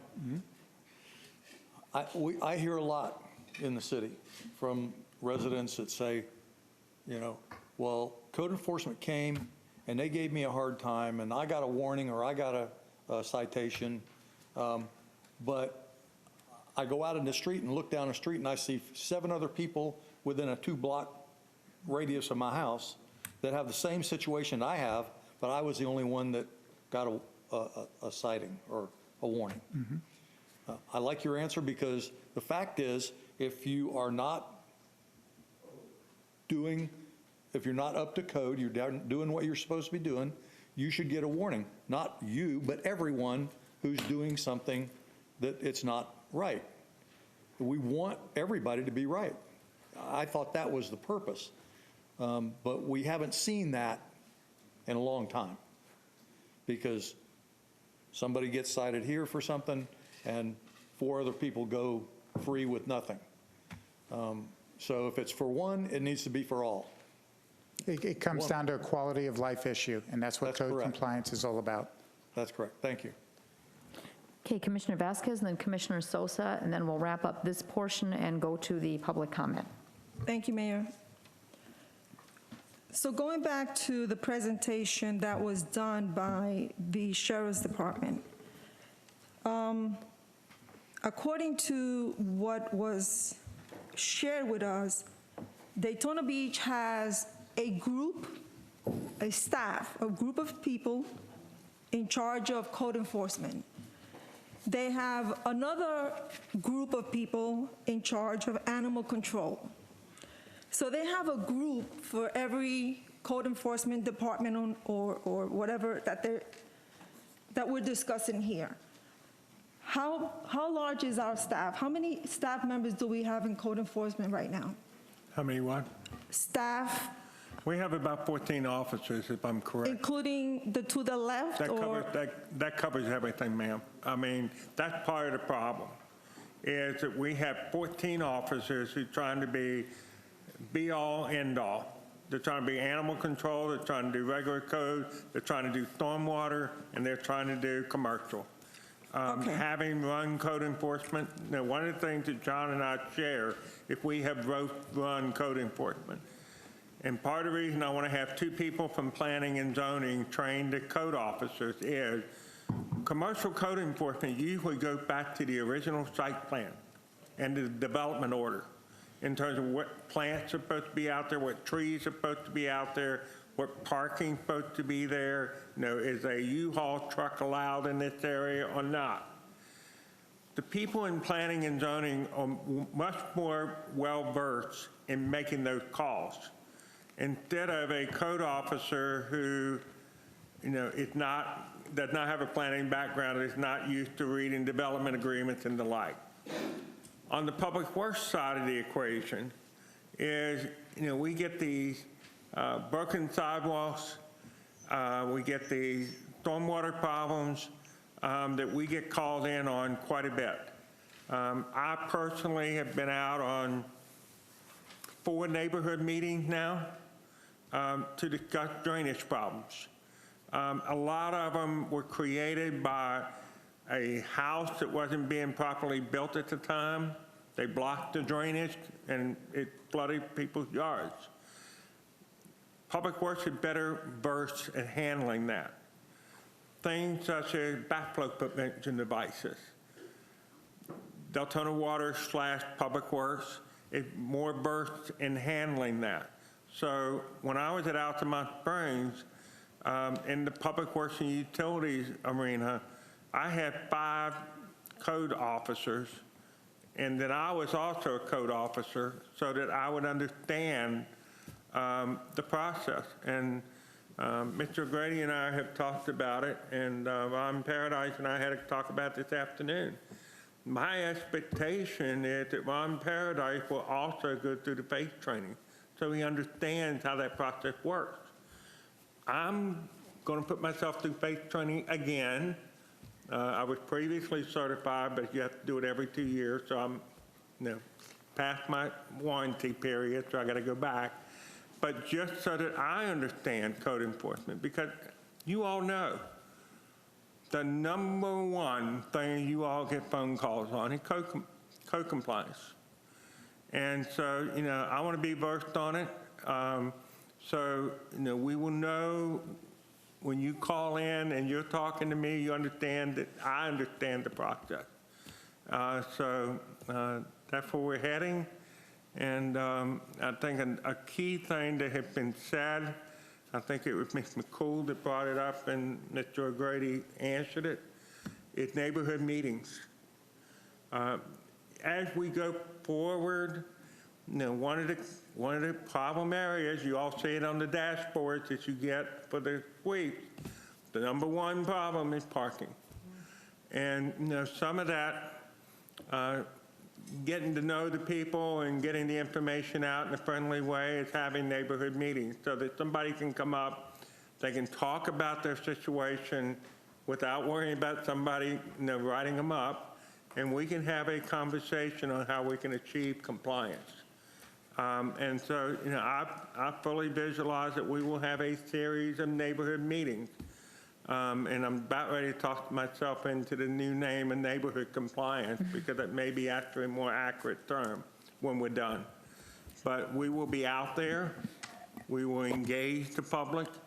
I think a very important thing John had brought up. I'm sorry, Mr. O'Grady. I know him well. I never had him call me Mr. Peters before, so it's been kind of weird. We will have those engagement with the public. That will also help, if, believe it or not, we've been talking about rewriting the code. Having this public engagement process will help us if we move down the road toward rewriting the code because we'll have a better sense of what the community standard is by having engaged the public. And so I think that's the direction we're heading, and hopefully you all concur with that direction. Thank you. Well, You have a couple more questions, right? Yes. I agree with you in your last comment because most of my District 3 town hall meetings involve that. You as well was one of the speakers in one of those meetings. Code enforcement came in and spoke about traffic, parking, and stuff. So us commissioners should also chip into that, into helping the departments. My next question is, and I think it goes back to the question that Commissioner Sosa brought up. When are we going to stop promoting in-house? When are we going to start looking in-house to fill in the empty positions that we have? That's number one. Number two, why aren't we training? If there is something wrong, are we looking to see what is wrong, and are we giving training to staff? Maybe there's lack of training. Maybe they're missing something. Deltona has, you mentioned, I think last time yourself, close to 94,000 according to the 2020 census, and we don't even have the final count. And we have 14 code enforcements for 94,000 residents. So, it just doesn't add up. Daytona has less residents and they have more people involved in code enforcement. They get training. They send for training. They train in-house. They look in-house. They look in the neighborhoods. I mean, it just doesn't make any sense that we have to go out and fill positions in our city that we probably have the expertise right here in our community. Thank you. Thank you, ma'am. Commissioner Sosa, and then I've got more people lined up on the board again. Everybody gets to speak twice, technically, with Robert's rules. So Commissioner Sosa, then Vice Mayor, and Commissioner Ramos. Okay. Kind of going with what Commissioner Vasquez said, I had this written down that, one of the things I want to do is some town hall meetings. I was planning on doing one in March. But before we actually go out and create or revise our policies, we need to get the community input. And not just here on a Monday night for a workshop or a commission meeting. Not everybody can make those. We need to get out into the public, whether it goes door knocking, whatever, and get our residents' input. That's something I want to do. COVID's kind of set me back a little bit, but I definitely want to do that. We need to find out. Like you said, one of the main issues is parking. So we have a person that parks a car on the grass, and that's 85% of our problem. So if we let a person park on the grass, that's 85% of our problem gone, right?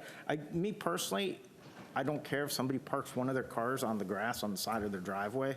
I mean, I really don't. It doesn't bother me that much. Personally, I'd rather see somebody park their car on the grass than cement their entire front yard and put 10 cars in front of it, because I've seen that here in Deltona.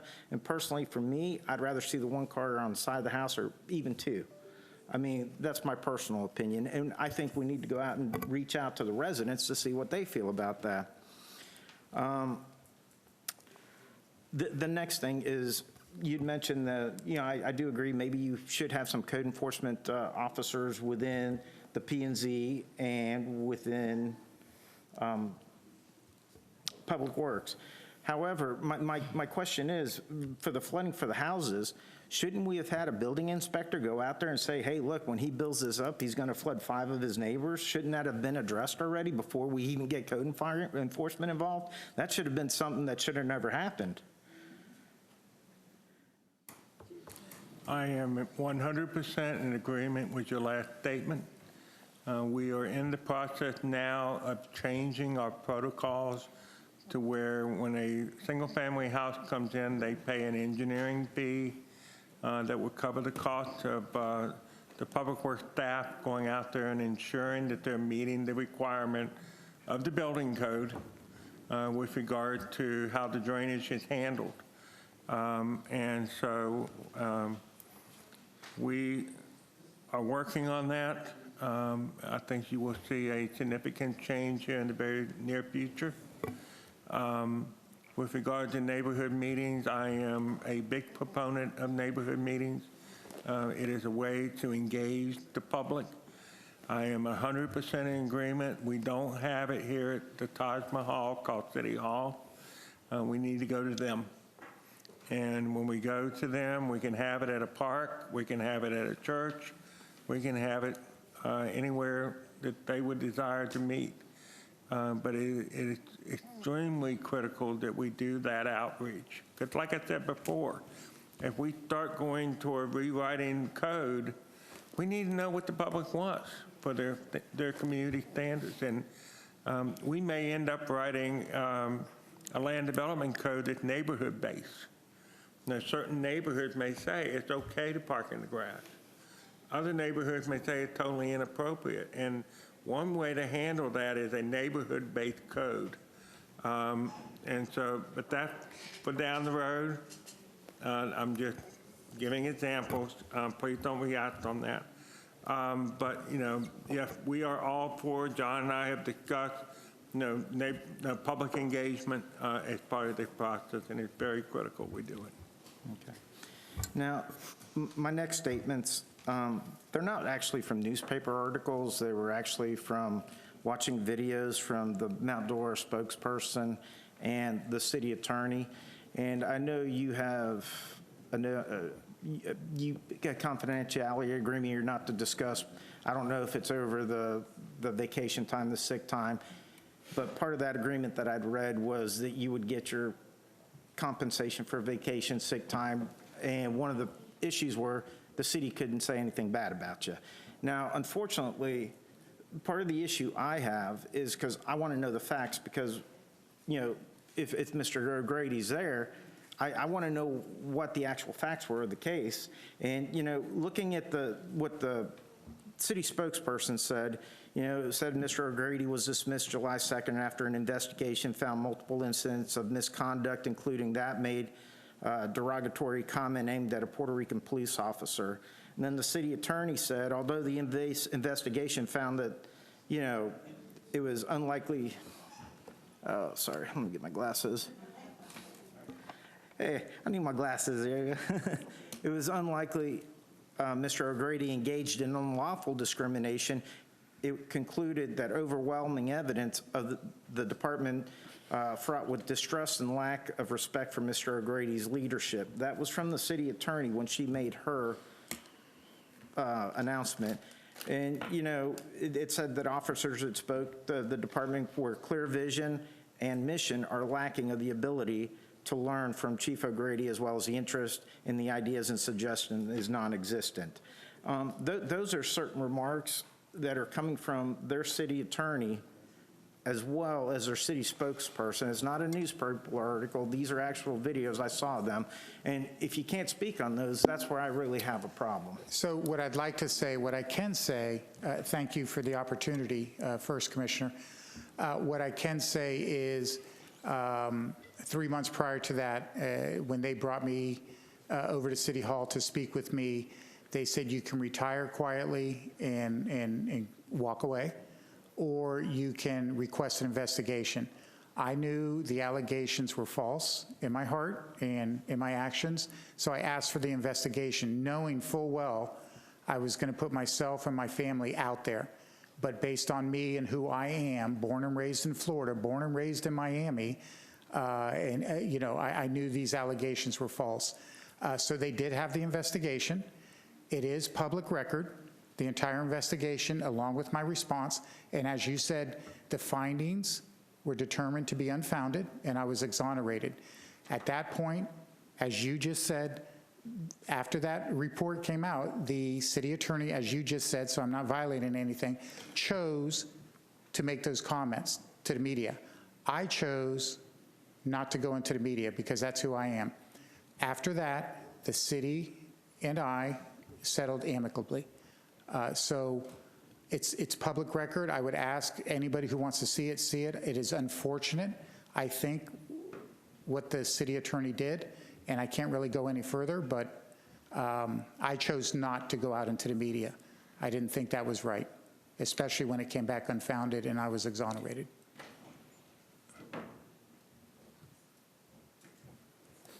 If I may jump in here, because I can speak to some things he can't. There is a website called the Lake County Legal News. They have been doing an ongoing series of articles with regard to the city of Mount Dora, the city attorney, and the police department. It is not a pretty picture. That was not occurring under John O'Grady's watch. All this has happened since. The other thing that I would point out, and this is just a personal statement, the city of Mount Dora over the last several years has had, for lack of a better word, a checkered history with regard to city attorneys. When John and I first went to work in Mount Dora, Cliff Shepard, who was your instructor for your quasi-judicial, was the city attorney. They had a change in the commission, and they chose to dismiss Mr. Shepard and brought in another firm. It's a matter of public record because it's been in the paper. I filed a complaint against that attorney for creating a hostile work environment and was found to be correct. He accused me of breaking the law, which as an engineer, I can lose my license for it. I demanded the investigation, which they did. They spent $60,000 to determine that this city attorney was acting inappropriately. They removed him as a city attorney and went with someone else. The key thing I would say is look at the history, including to the present. and you will see a pattern. The gentleman who was my city engineer over in Mount Dora, he had planned to retire about 4 years from now. He had thrown his arms up and he's retiring now. And it's a result of the city attorney because he can't get anything done. They have some problems over there. So if anybody wants to look at the history, I asked them to look at the full history, and you'll get a better appreciation. Thank you. Okay. Commissioner Sosa? Okay, and then Commissioner Ramos, Commissioner McCool, and then we're going to the public. Thank you, Madam Mayor. I would just like us to remind us that we just had a workshop not too long ago, which we did not vote, but I think we came into a consensus of where we wanted code enforcement to go, or at least to give Mr. Peters direction of where he should be going. I believe that this contract is really what is reflecting that, about where we saw in that workshop and where we want to see code enforcement to go. Now, Mr. O'Grady, I appreciate that you're here, and I'm thankful that you're here, and that's nice, but the reality is Mr. O'Grady does not work for us. Mr. Peters does. And Mr. Peters is going to make this hire, whether it's him or someone else, and our questions or our concerns about a process has to be with Mr. Peters. And I think that we're kind of like going in a lot of directions here, and the reality is Mr. Peters is asking us in reference to a contract to be able to hire someone, to be able to fulfill, I believe, the consensus that this board had when we had that workshop. So that being said, and I know there's going to be, there's the public wants to speak, but Madam Mayor, I would make a motion, and that does not take away from the public to speak, but I make a motion to approve resolution number 2021-16, approving a contract with John O'Grady to assist with code compliance and contract negotiations. The acting city manager has the authority to make corrections of grievances, errors, and the like. Second.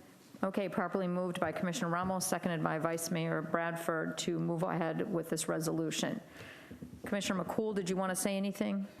I did. Just in the public arena, I believe in having this outside help, because at times we become so busy working in our business that we don't have time to work on our business. And that is a healthy practice, to have outside help working on our business while we work in the day-to-day in our business. That's all I wanted to say. Thank you, ma'am. May we please start with the public comment? Can you read the first? How many do you have? I have 4. Please do read them all at once, and we'll go ahead and start. Tara DeRico, then Albert Bryant, then resident 7076, and then Brandy White. Ms. Alderico, please. And can you use that mic over there? Thank you.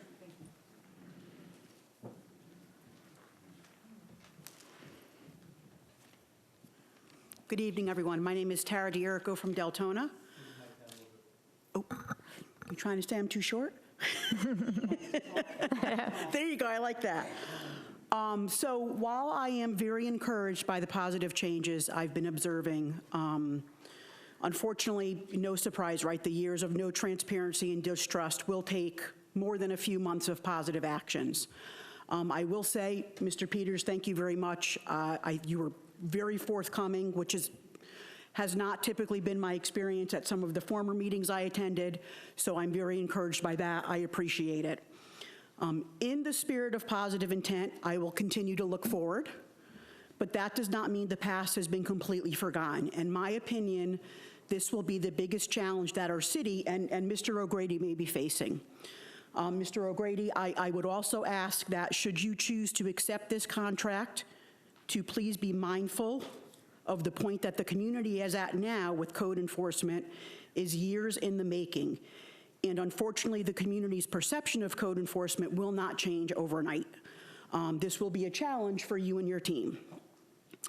I would ask you start by talking to the community to really gain an understanding of the issues. I would ask that you be fully transparent and hold regular meetings with the community to begin bridging the divide, pretty much just echoing everything that everybody has already said.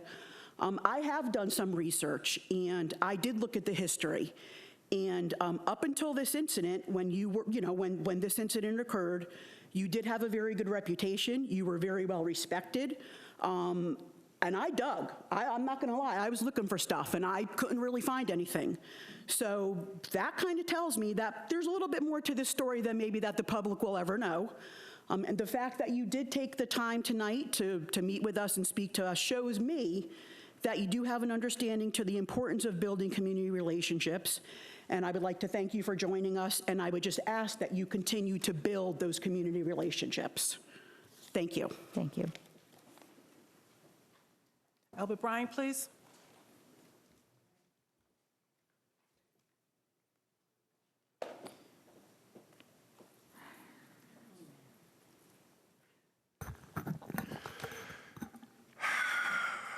Albert Bryant, Deltona. I have to admit, I'm really disappointed. I'm really disappointed. I thought the conversation would be a lot better tonight. But I guess that's getting routine around here. One thing, I keep hearing that the contract has direction in it. The contract ain't got squat in it. It says he was hired to work for Deltona, and basically he's going to redo the code enforcement. Okay, whip-dee-doo. I'm sorry, but whip-dee-doo. I want freaking meat behind that contract. I want to say he can do this, he can do that, he can't do this, he can't do that. I don't see that, and I don't hear any direction out of any of y'all up there. No direction at all. That was a piss-poor conversation. Now, I don't have anything against this man here. I have an open mind towards him, matter of fact. But without any direction, now I remember that famous workshop y'all are talking about, and it's funny. Deltona is a residential community, not a commercial community. So what's funny to me about this, when I hear all the chitter chatter about, well, Daytona does this, Daytona does that. Well, that's because they're backed up by commercial tax dollars. We don't have commercial tax dollars here now, do we? No, we don't. It's kind of funny. I keep hearing that you're going to change this, you're going to change that. Well, where has it been that we've even reviewed our ordinances? Where's it been that we reviewed our charter? Oh, that's right, we haven't done any of that, have we? And yet we're willing to hire this man on a whim to change something. And now I understand that he's going to take and make a rentals agreement. Did I hear anything tonight at all about the rentals agreement? No, I didn't. Nothing at all. Where's the direction, people? No direction at all. Table this matter tonight. Because you didn't do your job at all, period. Table it, have a workshop on it, create a true direction in the contract, in the resolution. I don't see any of it in either one of them. Matter of fact, this guy could go off on a whim and you would never even realize it unless he told you. Because he doesn't report to you. He reports to him. Oh, great, we're going to have community things. Well, you know, Mayor, I remember when you were running, you said we were going to have town halls. How many have we had? Oh, that's right, 0. It's amazing what y'all sit up here and do. Okay, let's see here. Where was I? You need to have at least some kind of review for your ordinances. Or are you going to leave that up to him, an outsider? Maybe you need to have these people out here review your ordinances. Maybe you need to have these people out here review your charter. Because y'all need to learn how to do your job. Y'all aren't doing your job at all, period. Tonight's conversation was poor. No direction at all. All it says, oh, here, you go check on code enforcement. Wow. Table this thing tonight and go do a workshop for real. Thank you, sir. Resident 1776, please.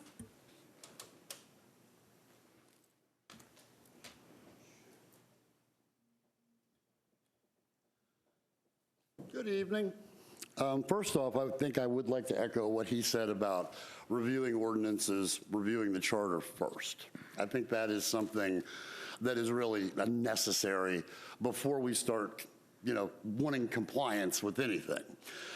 Now, one of the things that caught my attention that he said was, should you move forward, that the first thing he would do is he would sit down with the people in code enforcement, kind of get a feel for them, and kind of try to figure out from them why they have a bad reputation.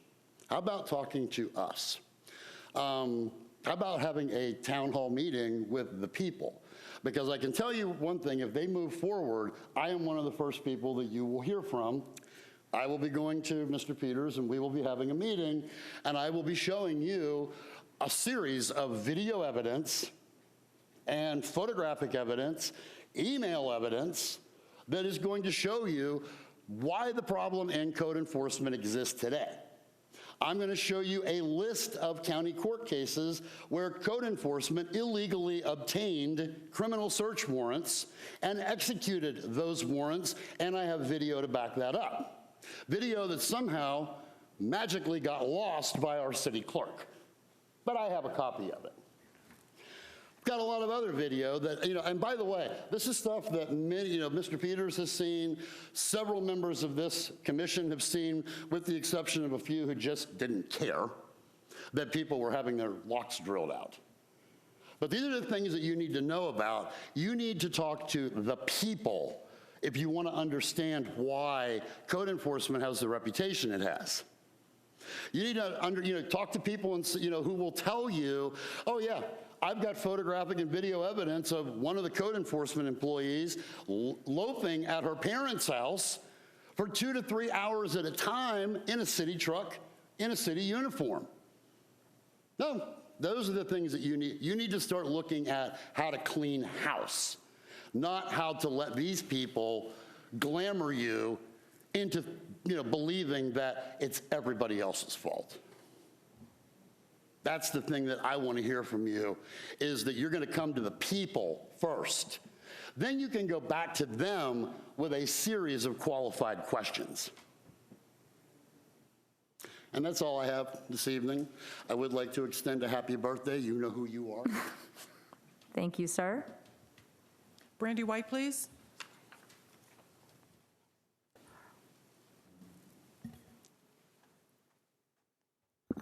Brandy White, Deltona. Albert, you made some great points, although some of those things don't go in contracts. They should be discussed and brought up. I'm actually one of the people that asked the hard questions. I'm also one of the people who firsthand experienced the retaliation from doing so. Part of that came from code enforcement. I do want to say that I'm the one that first posted the article for discussion, so that it didn't happen tonight as the discussion. There's a reason for that. I was flooded after Albert posted the agenda with all kinds of stuff about him and how horrible, and it's another Jane Shane coming to Deltona. But I also read very carefully the articles, and the one I chose to post had both sides in it. And I don't think anybody scrolled down and read his responses, because had they, I would think they would see that there's enough doubt that there's further research that needs to be done. So I took it upon myself to do that research. And I have to say that other than a few slight things that I could not determine either way, I'm here to tell you I think he was railroaded. I'm going to give you my, you know me, I'm going to give you my honest opinion. I think there's a whole lot more to this, and it stinks. And I'm standing here as the unpopular vote to the people I represent for a reason, is because I know firsthand what he's probably had to deal with because of those newspaper articles and things that he went through. I also found in Orlando he had a stellar record, and I found it odd that yet you get moved to this smaller little town and you're so great here until you cross one person. Now, I uncovered who that was, but that's not my place to sit here and explain. I'm just going to say that I trust this guy over here.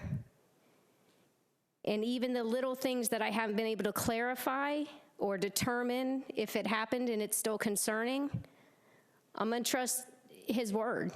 his word that that's not how it appears. I appreciate that you contacted me. That's something I would have never had happen before. I appreciate that he put it out into the public so that we could discuss it before it popped up tonight as a surprise. What else did I wrote out here? I just implore people to really, really dig if you're still concerned about this guy here. It's the unpopular vote about the hourly rate too. Just as I did with Mr. Peters, I'm gonna say from what I'm researching, I think he might just be worth it. So there's a bunch more stuff I got here written down, but it's kind of been echoed out here. I just do ask that you do take in consideration that we're trying to heal and patch and fix the many, many years of, inconsistency and retaliation and lies and being hoodwinked and gaslighted and you name it, it's happened. And that's it. Thank you. Thank you, ma'am. Richard Bellick, and then Uralis Novice, please. Richard Bellick.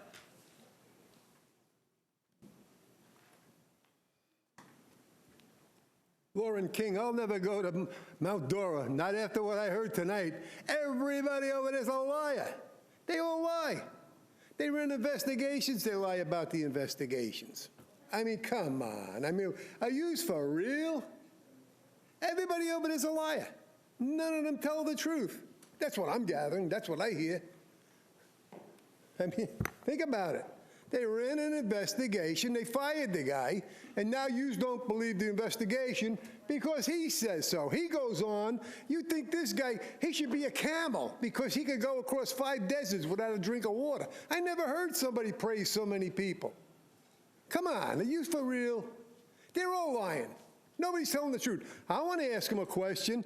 How come Animal Control had to go to your house and take back the people's dog that was lost? Oh, Animal Control's lying too, right? Everybody's lying. They're all liars. I'll never go to Mount Dora. I mean, come on. Are you really grown-ups? Do you really fall for this nonsense? I mean, this is really, really sad. And you wonder why people got no respect for you. You just fall in line. Nobody asked a tough question. Come on. Does it make any sense? And the whole Animal Control, they're all lying. Everybody in Animal Control is lying. They had to go to his house. He wouldn't give the fucking dog back. Stop the bullshit and grow up. Sir. Come on. What are you doing? What are you really doing? Don't sit there like this, Dana. Wake up. Address the comments to the chair, Mr. Bellish, please. All right, back with that. Oh, well, don't forget this now. Everything that's wrong, it's Mr. Bellick. Mr. Bellick, direct the chair, Mr. Bellick. Heidi, the other day I was going down Elkham, and there was a guy with an aluminum boat in the middle of fucking Elkham with his 2 kids pulling the boat in a puddle. I go to Orange City. I can't get through to Orange City by Trinity Church because there's another puddle. I mean, how many times I got to tell you? 12 years you've been collecting a paycheck, and the place ain't gotten any better. And I got nothing against this John Peters, and I got nothing against him. But you're not going to tell me that everybody in Mount Dora is lying. You're not going to tell that, and I'm not going to swallow it. Look, you like John Peters? Good. I wish him all the luck in the world, a long life, and a lot of health. Anything he tells you. Remember the other guy he had here, Brian? He went on, oh, this, Brian this, Brian that. Come on. John Peters is good with a paintbrush. This guy, he could put a Band-Aid in the Hoover Dam.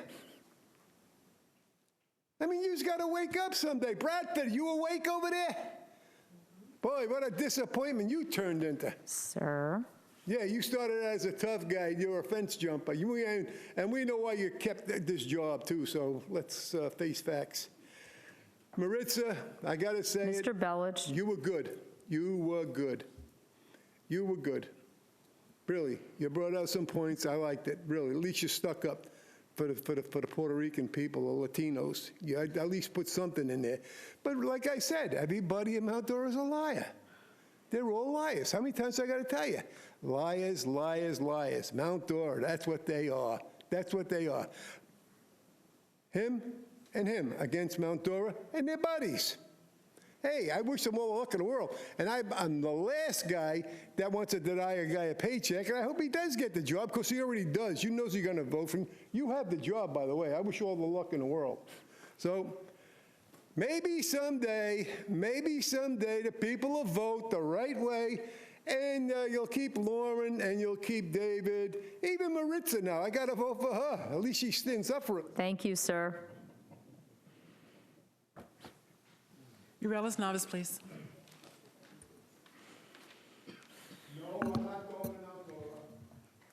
Good night, everybody. I know we're celebrating Black History Month, so I want to read something from Archbishop Desmond Tutu, Nobel Peace Prize recipient.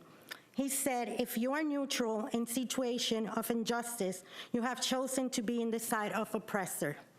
We have seen that many, many, many times where code enforcement decides not to do things or to do things to different residents.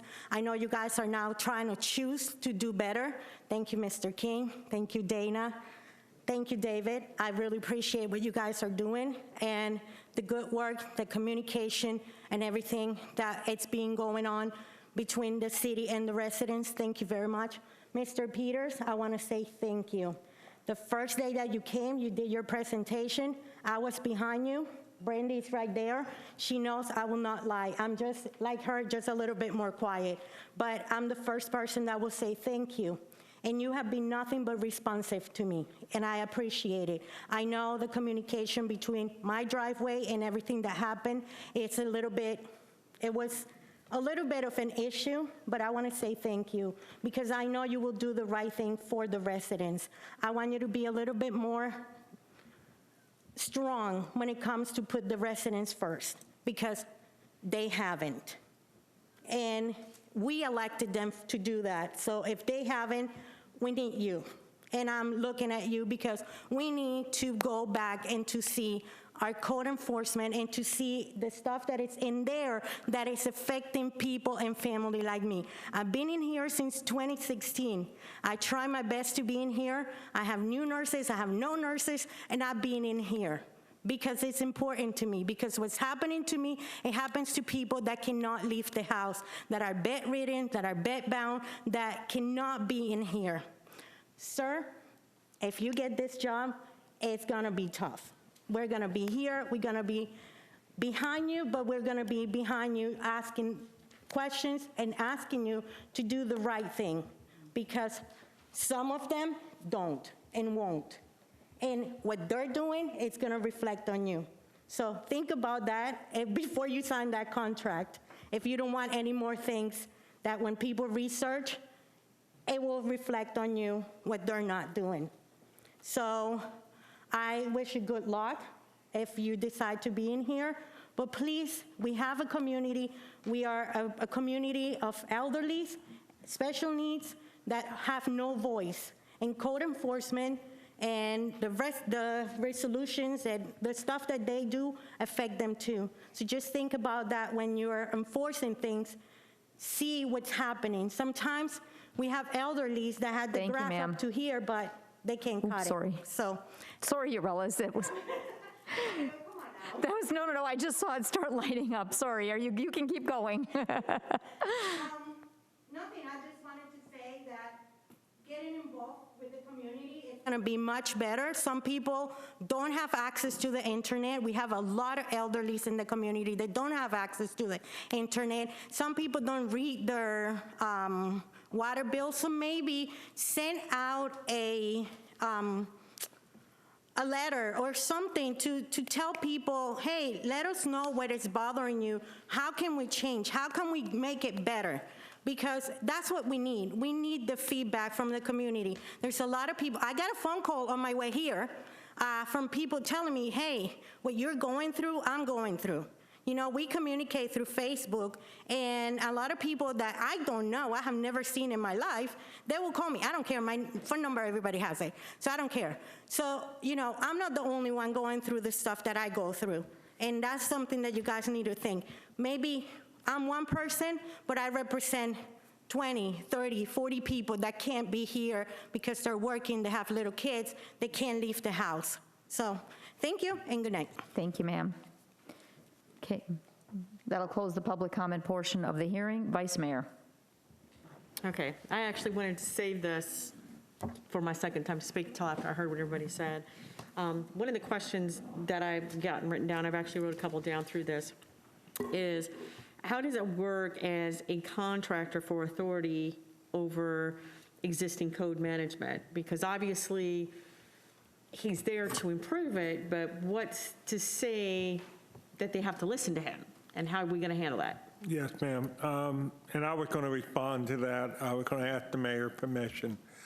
This is a boilerplate contract. It just sets out the hours and the dollar amount and generally what will happen.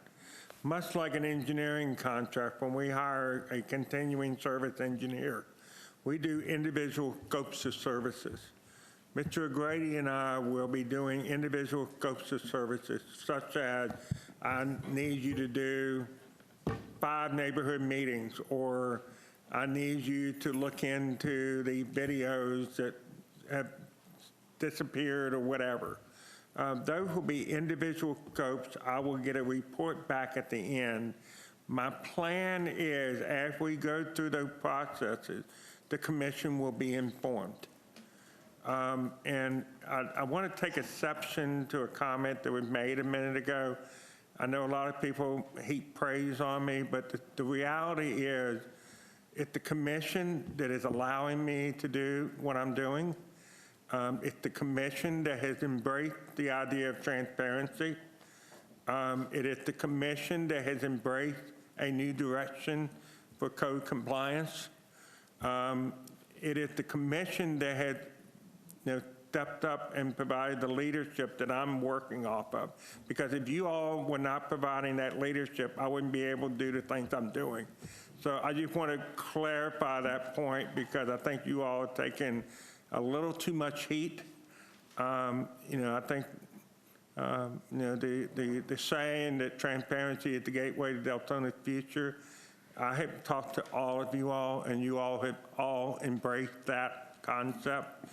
What's been in the past is in the past.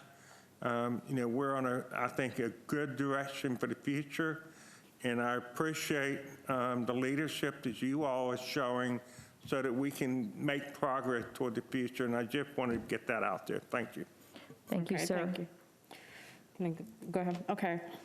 And that was another thing I wrote down, direction or community meeting. Are we going to actually have a workshop where we're going over a little bit more in depth? I mean, I know we had one workshop where you had Captain Lee there, but I think, we would like I know I specifically would love to have a workshop where we can go a little bit deeper into some changes in what you see, maybe after you do initial investigation and find out. I would like to have him come back and conduct a workshop so we can go much deeper with this. I think, as they said it as well, community input is critical at this stage. And, I know it's going to take you some time, so I'm not asking for this next week. I think he needs to get his feet wet, and he needs to talk to residents, and he needs to talk to, the commission to be able to move forward into some of these changes. A lot of those are, I think, going to be ordinances, like they're saying, that need to be reviewed. It's like putting the cart before the horse, or who was first, the chicken or the egg. I mean, this is a tough one, because how do we know what ordinances and policies to review until we have somebody in there doing the hard, critical job, which is looking at them? And, I echoed what Mr. Peters said when I got my report for District 2 of the sweep, and it was a ridiculous amount of parking violations. So the first thought in my mind was, how do we correct this? Is this one of those things that we have to come back and look at ordinances and change ordinances? And, because we have grown, we're no longer that senior community. And I don't think we're going to get to the place we need to be to review those ordinances without getting the input of what needs to be changed, getting the statistics. And those are things that we need as a commission. And those are things we haven't received, bad English, sorry guys. Those are things we haven't received the last 4.5 years that I've been here, is information, input.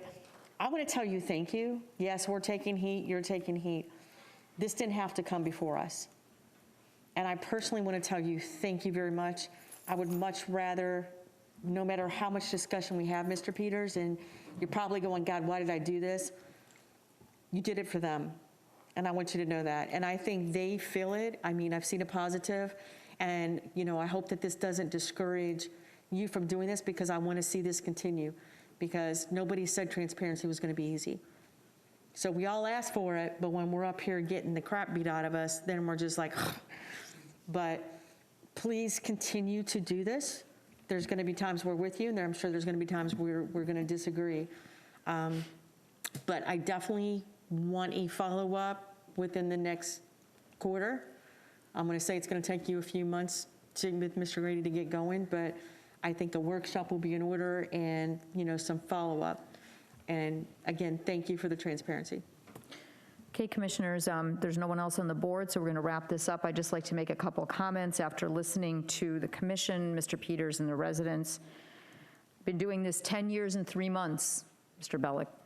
And for probably 9 years of that time, I've had a concern with how this city has looked and the code issues that haven't been addressed.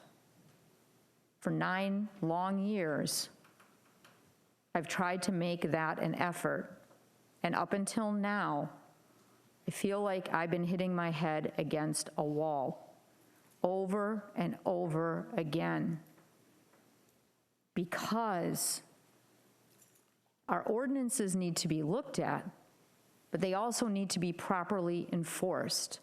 When someone calls about a noise complaint, we have it.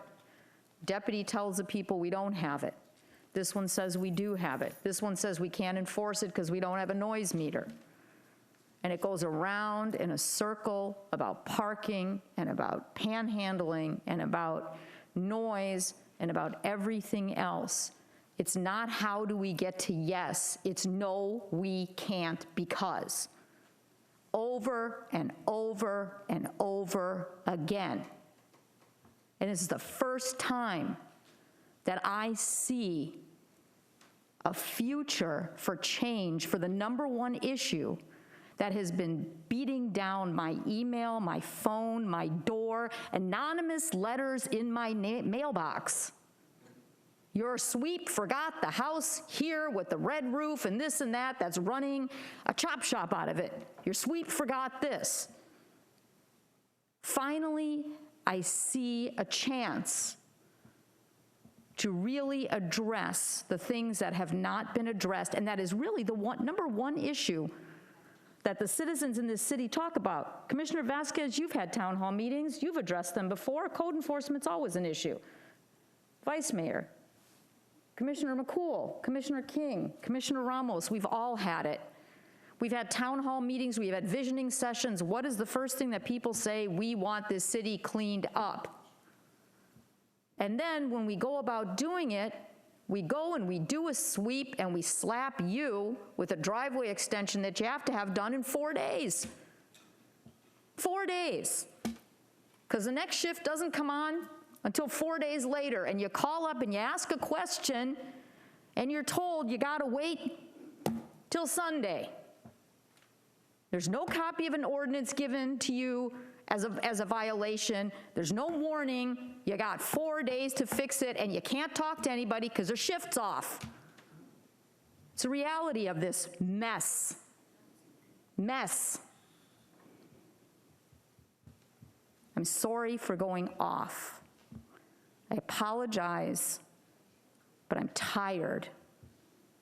Tired of the years and years and years of listening to this and having every excuse why they can tell somebody they can't have an empty planter in their yard because our ordinance says you gotta have flowers in it, but down the street, you got a boat in the front yard, you got a tarp on the roof, and you have 10 other violations, but you need to have plants in your planter. So let's talk about fairness and looking at a priority list of what this commission and what this city really needs to look at and what our future is, because there's a strong, strong, strong coordination and correlation between crime and code enforcement. And Sheriff Chitwood, who was here earlier, knows that since he got elected, both Commissioner Vasquez, since she's been in, and myself have tried to work with him and the deputies who've been amazing, doing sweeps, but not doing sweeps where you get a violation. Go 2 weeks beforehand. We're doing a sweep in 2 weeks. We're gonna go help you with everything. Put your stuff out to the curb. We're gonna bring Public Works and pick up the garbage afterwards behind it. All these things were planned, and you know what we got? Nada. Ever. Because it stopped at staff. Over and over again. And again, I apologize for my passion in this, but this is the first time in 10 years I see hope. So we have a motion on the table, and let us vote.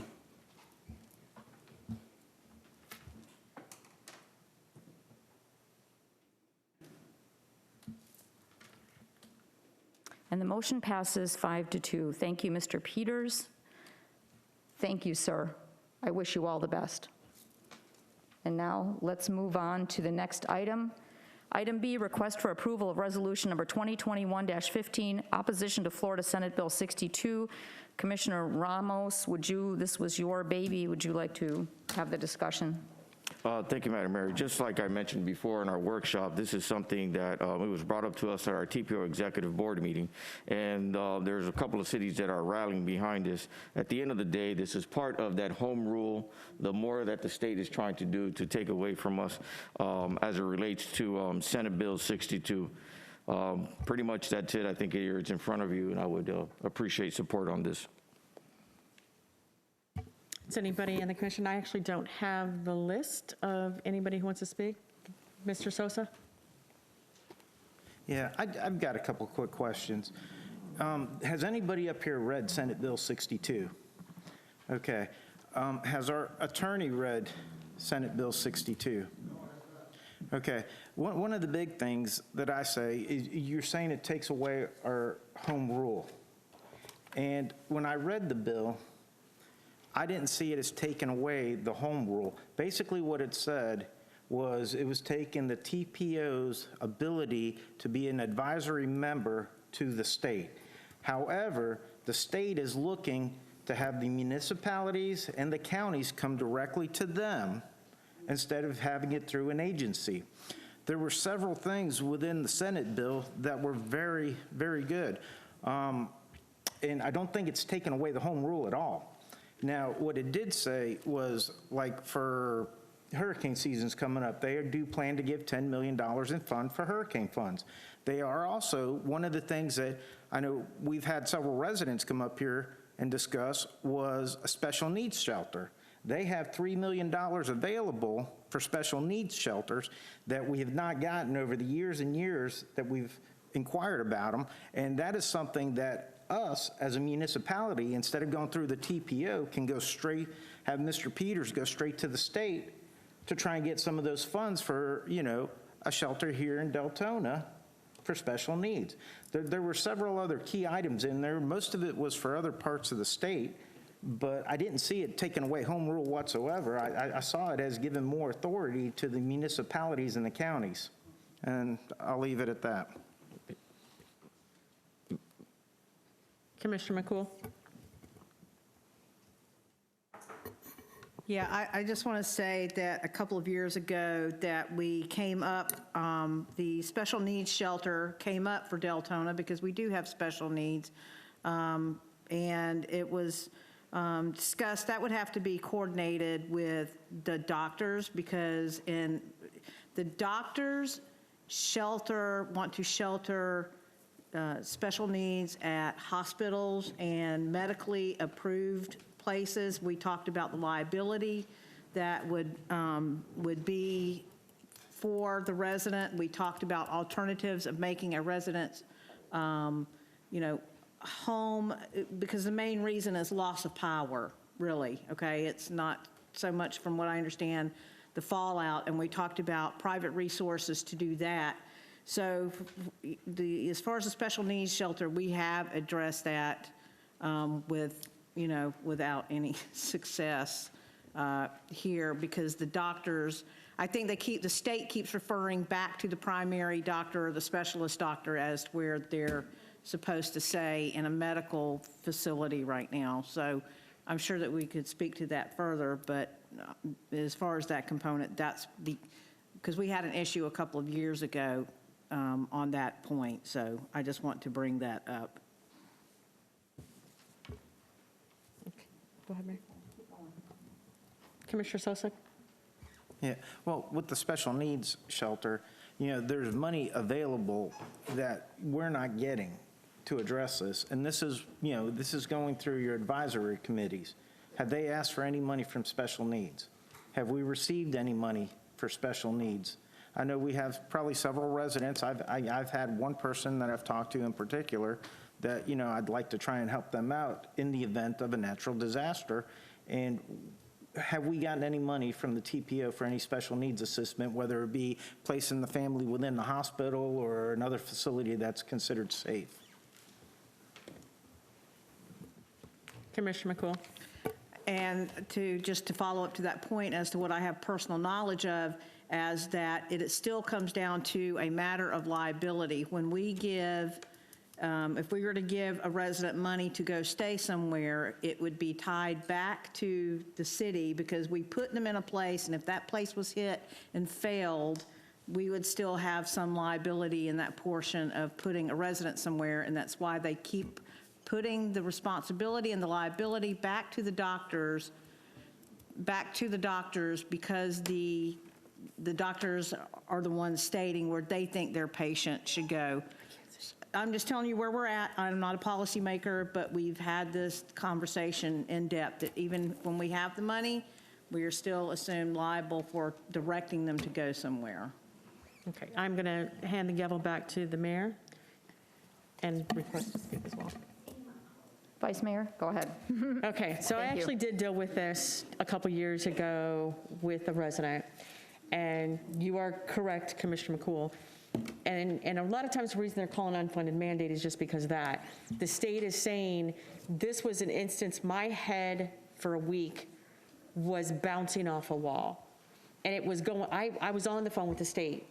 I asked the state for fun. What do we have to do? What can we do? And I was basically told there's nothing you can do. There's nothing that we're going to do.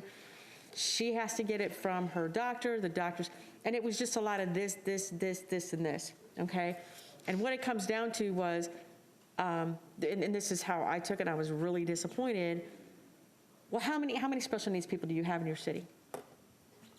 Well, what does that matter? So a lot of times, and I hate to say this, like Commissioner Ramos said, they do attach some wonderful items to bills to get them through. And they do that a lot of times to kind of distract you. So you got to look through it. But, you got $3 million that they say they have available. That's $3 million for how many people? How many cities? What's the chance of getting it? Very slim to none. So they attach bills like that so that you kind of pull yourself away from something more important. Our city is, yes, we have an individual. I think we have 3 families in the city, a total of 3 that would actually qualify for that special needs shelter. Those individuals with a doctor's recommendation would be put up in one of the facilities. By the city taking on a responsibility of, say, somebody who has a special needs, and I'm sorry I'm getting off Mr. Ramos, we take on a lot of liability, because what happens is if our system fails, then what? Yeah. So you want to have our special needs individuals set up with a full safe system where they are 1,000,000% protected. There's no chances that we can take that somebody's child, that generator or something fails. What we talked about, and it would be great to still follow forward, is to see what can we do to maybe get them a generator, work with the energy company, figure some way out to get them power at their location so they're not having to transport the children, transport them, move them. That's ideal for a family with a child in need, is how do I not have to bounce my child from here to here, especially when the transportation is one of the largest issues. How do I not separate myself from the child? So it goes a lot deeper than just a $3 million stiffen, I guess I want to say.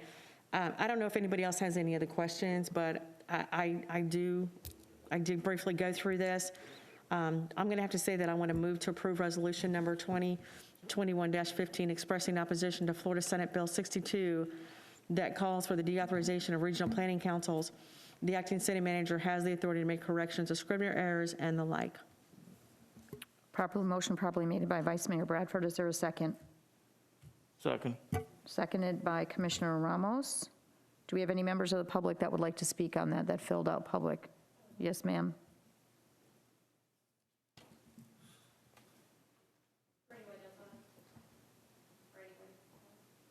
No? Is it not working? Oh, there we go. All right, Brandy White, Deltona. I didn't actually plan to speak on this one tonight, but after hearing what I've heard, I have to. I don't think you guys have enough information to make a vote. Our own city attorney has no idea what this bill entails. That's concerning, that you guys don't have enough information to take this vote. You have what you've scanned through, what you've been told, what you think it says. You guys are not even in agreement what it means. So I'm really concerned that this is up for vote without really digging into what this bill means. Thank you. Thank you, ma'am.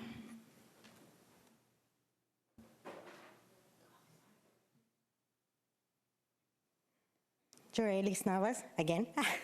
Okay, under FEMA, they have a part under FEMA. I don't have it at the top of my head because I know Ms. Anita and we were back and forth with the state because Orlando, the city, couple counties down, they do have it all figured out.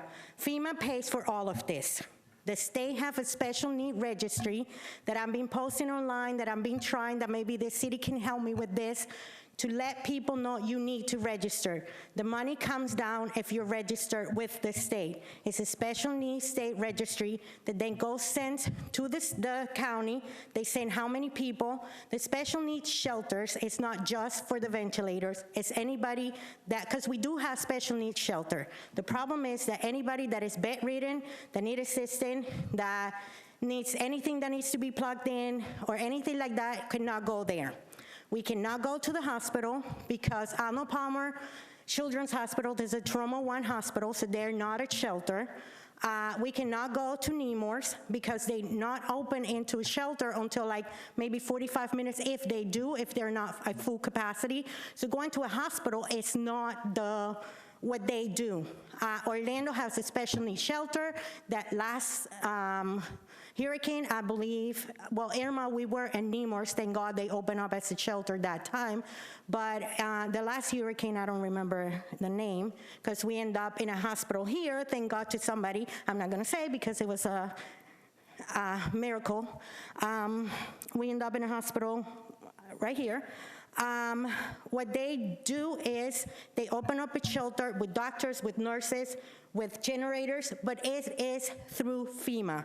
FEMA sends the money. There is the money in there to get it done. It has to be asked by the county, by the city, and it's done through FEMA. The money's there. It's not liability for the city because this is something that comes down through FEMA, how they do that. Orlando has it. They went into their amazing meeting and they say in the thing, our residents, please contact your fire department. They will pick you up. They will bring you here. That was it. Bring your medicines, bring what you need. That's done. I know you guys, Anita and Dana, we cry, we hug, it was awful. It's been the worst since Irma. Every single time, it's the same thing. The doctors don't have the authority to tell the hospital that we need to go to the hospital. The hospital, if they decide to open, they do. If they don't, they don't. That's bottom line. This goes down through FEMA.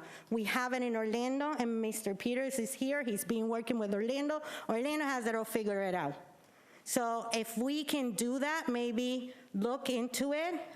If we do it with other things and we look into other cities, how they have it figured out, maybe this is something we need to do, because it's not just the 3 people that we have in ventilators, it's anybody that is bedridden, that is home alone.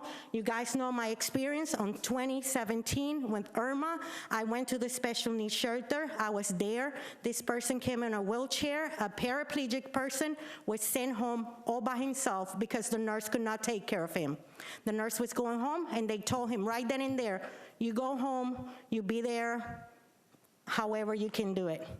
My heart is being shattered since that time, and I've been here many times, and you guys know. So I think it's FEMA is the one that has the money to do all of this. And there is the special need registry, and I will send it to you guys, the link, so you can pass, because the more we know, the better. Thank you, ma'am. Commissioner Vasquez, Commissioner McCool, and Vice Mayor. Thank you, Mayor. And I don't want to try to get away out of the motion that we're having on the floor. Excuse me, but Mr. Peters, are you looking into this like the young lady said? And if you are, can you give us a status of where you are with it? Full disclosure, I have not always been a big fan of East Regional Central Florida Planning District organization. But I have come to realize the importance of it.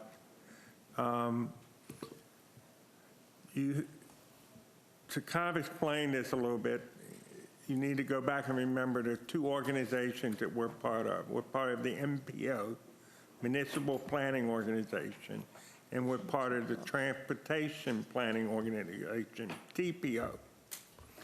2 totally different functions.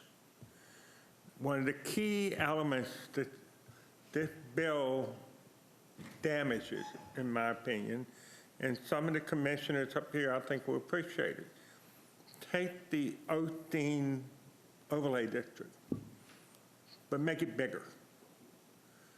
That would be a project because it's multi-jurisdictional, it impacts people in different jurisdictions. You need an independent arbiter. You need something like the East Regional Planning Organization to be an arbiter for that situation. Hopefully can come to an agreement because they have technical staff that are used to regional issues. Economic development. They're a key part of the economic development process. A lot of people don't realize it. They're an extremely key part of our transportation process. The TPO basically plans transportation funding. Now, we all think of roads. They also take care of airports. We don't have one. Which, by the way, is something I'm going to look up because I think we're the largest city without an airport, but that's not the point. But they also take care of ports. They take care of both tran and mass transit. They're part of the Sunrail process. So the TPO, and then you have the master MPO over in Orlando, they work together. You know, the I-4 Beyond Ultimate is coming out of that process. And I'm extremely nervous at the critical juncture in our city. We got Amazon. We got 2 other projects that are coming forward. They're not there yet, but we're in serious discussions. And then we got a major apartment complex that has decided that they may want to put another 100 instead of 600, maybe 700 apartments. So these are exciting times, but the transportation part of it is going to be extremely important. And you look at the new plan Commissioner Ramos can speak to, it has several projects right across I-4 from us. At first you want to go, well, damn, I was hoping we would get the money. But the reality is, when we did, and I'm talking about your city staff, when we looked at the Amazon, our vision was a super interchange. Not the interchange right at I-4 and 472, no.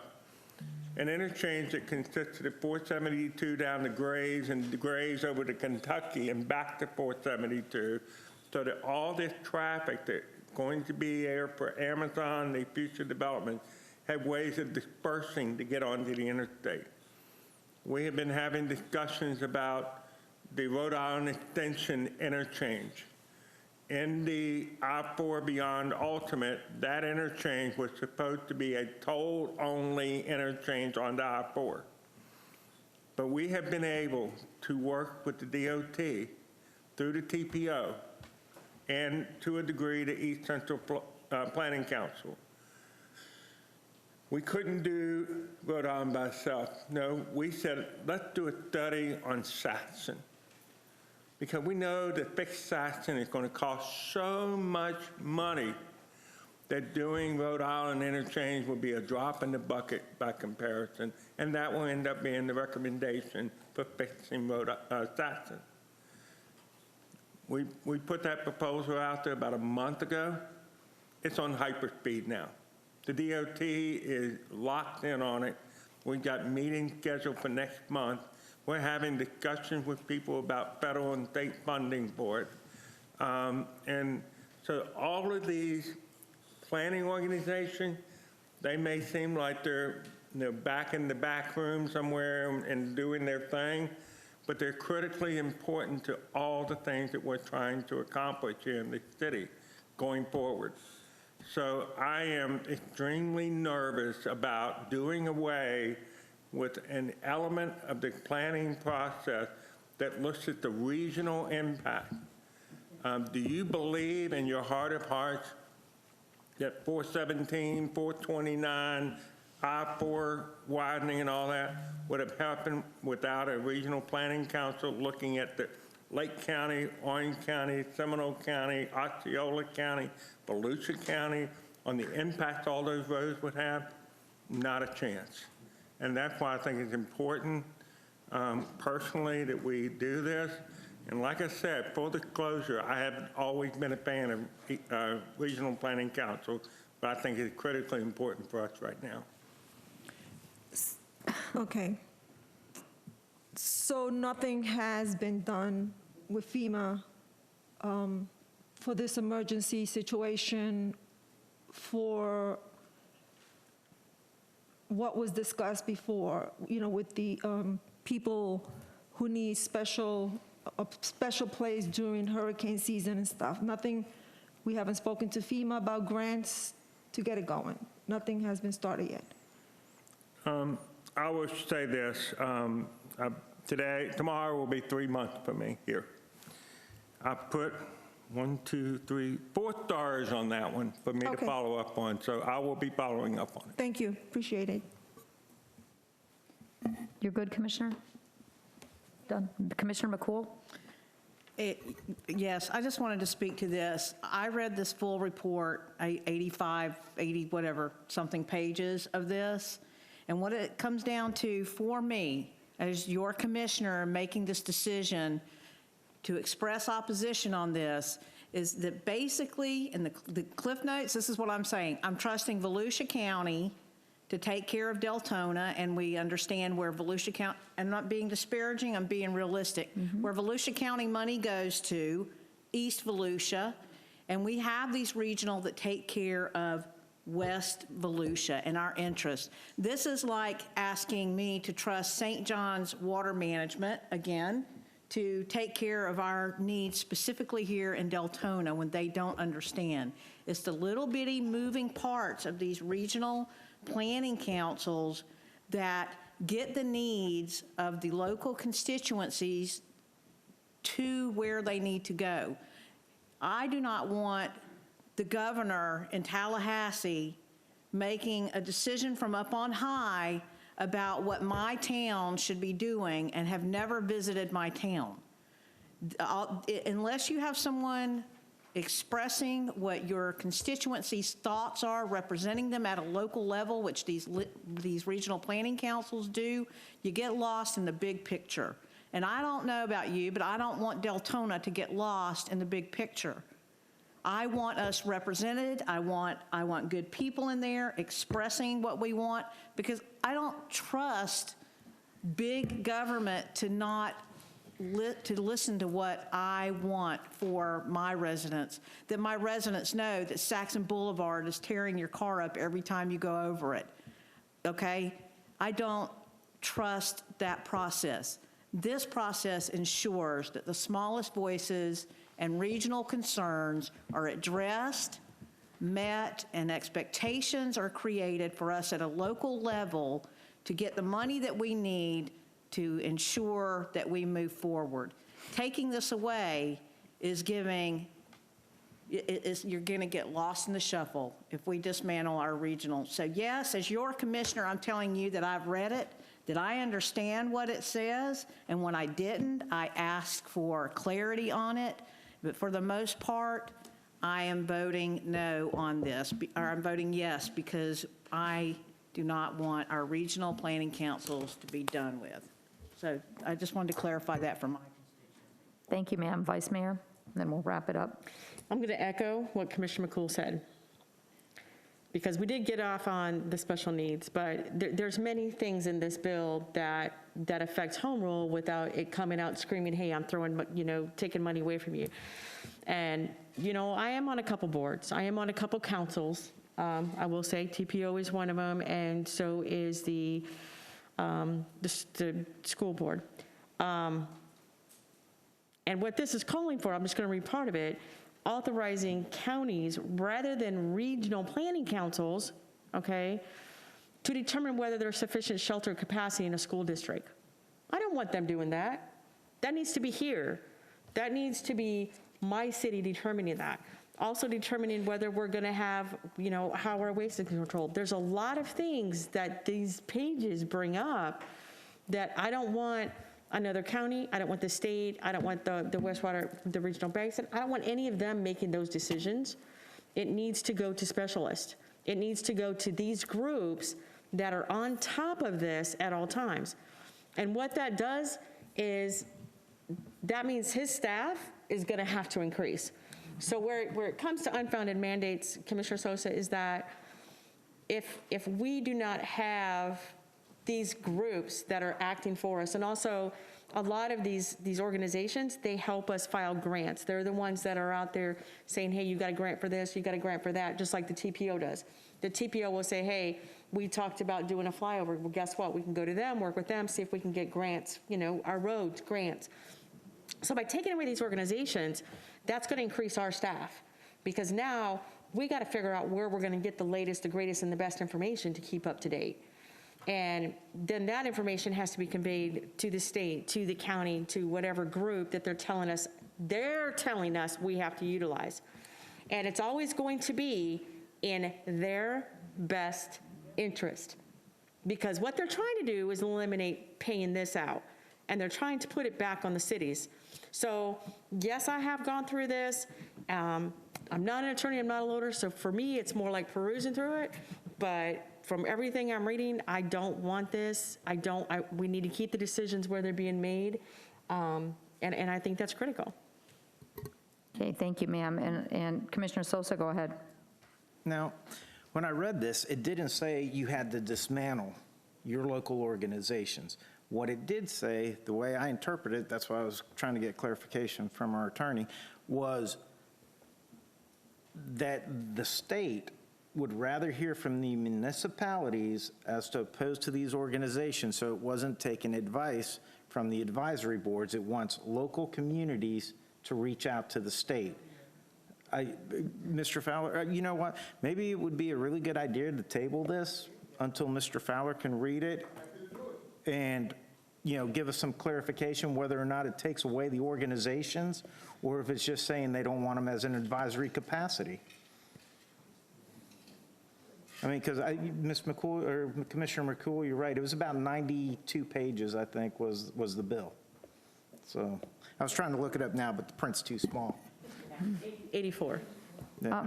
Basically, what this does is it removes the MPO, the middleman, and what it's doing is redirecting the things that are tasked to the MPO is it's redirecting a portion of it to the county, it's redirecting other things to DEP, and it's redirecting other things to other organizations. And the problem with that is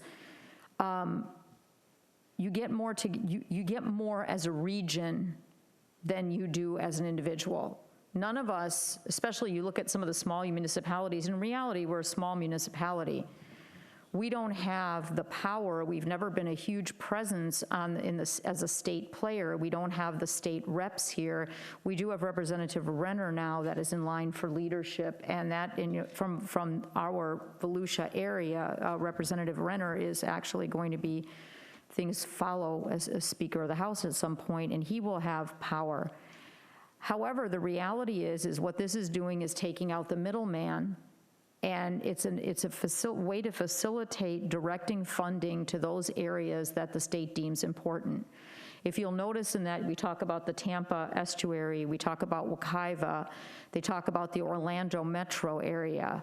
They don't talk about Volusia County at all. They don't mention Volusia County. They mention Seminole County. They mention other areas, the Orlando metro, the Tampa area, and other areas around the state that have a lot of representatives in leadership. I mean, this is a fact. The representatives that are in leadership are going to get things done. And you also have the financial aspect of those big communities. Our best chance to receive federal grants, when you look at this with FEMA, and I apologize, I came in the middle of the discussion, but they're basically saying that if you don't have a deficit per the MPO today, the MPO that's in here at January 2021, if you don't show a deficit in your shelters now, they don't have to redo anything. So if as of January 2021, you don't have a deficit, but let's say in 6 months or 8 months you do have a deficit, how are you going to go ahead and fix that? You have to then go to a state agency that's going to be underfunded and understaffed traditionally. Correct, Mr. Fowler? Traditionally, understaffed, underfunded. And you become one of many cogs in this wheel. So it is a way to eliminate a middleman, and I understand the people that prefer to have, less government. I understand that aspect. But unfortunately, Volusia County and the city of Deltona is not a big enough player in this cycle to get what we need. And this directs a lot to Volusia County. And this is where the funding is directed to for the shelters, the schools, and so forth. Hazardous waste is all put on the back of Volusia County, which means that Volusia County now has that responsibility and will have to increase their staff, and will have to increase what they do, which is in reality gonna cost money. So I don't know, for what it's worth, that's, and also remember that this is in the first steps, and I don't know that this bill has a House sponsor yet. So as long as it doesn't have a House sponsor at this point, it's not gonna go anywhere, but you don't know what could come up in the near future, and they're gonna modify this thing. They're gonna take out the most horrible stuff that people are opposed to maybe in time, and we'll see what happens, but that's it. So anyway, we have a motion and a second. We went through public comment. May we vote, please, then? There's no other comments. This is to send a letter out opposing this bill. So your vote, yes to send the letter, no to not send the letter. Is there any more public comment? No, the two ladies just came up and spoke, no.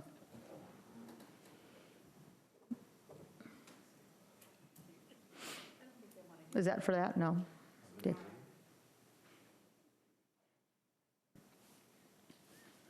Sorry, I apologize. The system is slow today. And the motion passes 6-1 with Commissioner Sosa voting no.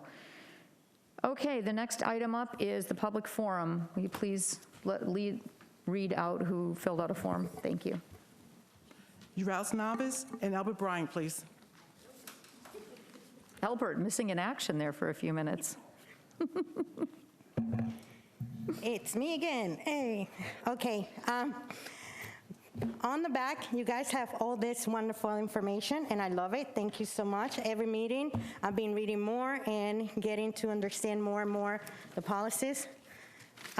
Ms. Maritza, this is the policy you were asking before.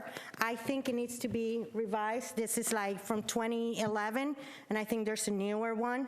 so that needs to maybe be checked, but that's the one you were asking for. And this is the code ordinance. I read it online, but I like it, the paper, the smell, the weight. So I just want to point out a couple of things from our code enforcement and code. This is from chapter 14. I'm sorry, dropping everything in here. This is big. This is chapter 14, and it says in here, chapter 14 talks about animals, and this is animal control. I don't know what's going to happen with animal control now or later, but we do have an issue. I don't care how many times the TNR people comes here and say they don't have an issue. We do have an issue. It's $50,000 of our money. Mr. Ramos is here. I work with the CLC. We have $15,000 to help people with homelessness. It was 15, 1-5, and we had to do at least this amount for one family of paperwork to prove the city that we were using this money for the right thing. I asked for public records about the $50,000 and how we're using it. I got zero. They had no idea of how they're using the money. All I got was like, last year, 50,000, this year, 50,000. That's what I got. There was nothing saying how many cats, how many dogs, how are they being distributed, you know, where are these cats, where are the dogs, how are we working with this? There was nothing for me to go on that. My biggest concern in here is chapter 14, section 14-121, running at large. This is Article 3 of our chapter. It says prohibit. It should be unlawful for an owner or custodian of any dog, cat, or any other animal to have them running at large. So right now, and you guys saw the video, after I put the mulch and I comply, not even 4 days later, I have the cats going and pooping there. So I went from comply with the city to not having cats pooping in there. This morning, my nurse came in at 6 o'clock and he said, Jojo, there's 2 cats sitting in your front porch. They didn't move, they didn't care. These are not feral cats. This is somebody else in the neighborhood that moved in maybe last week or something, and now they're running around. So we need to do something.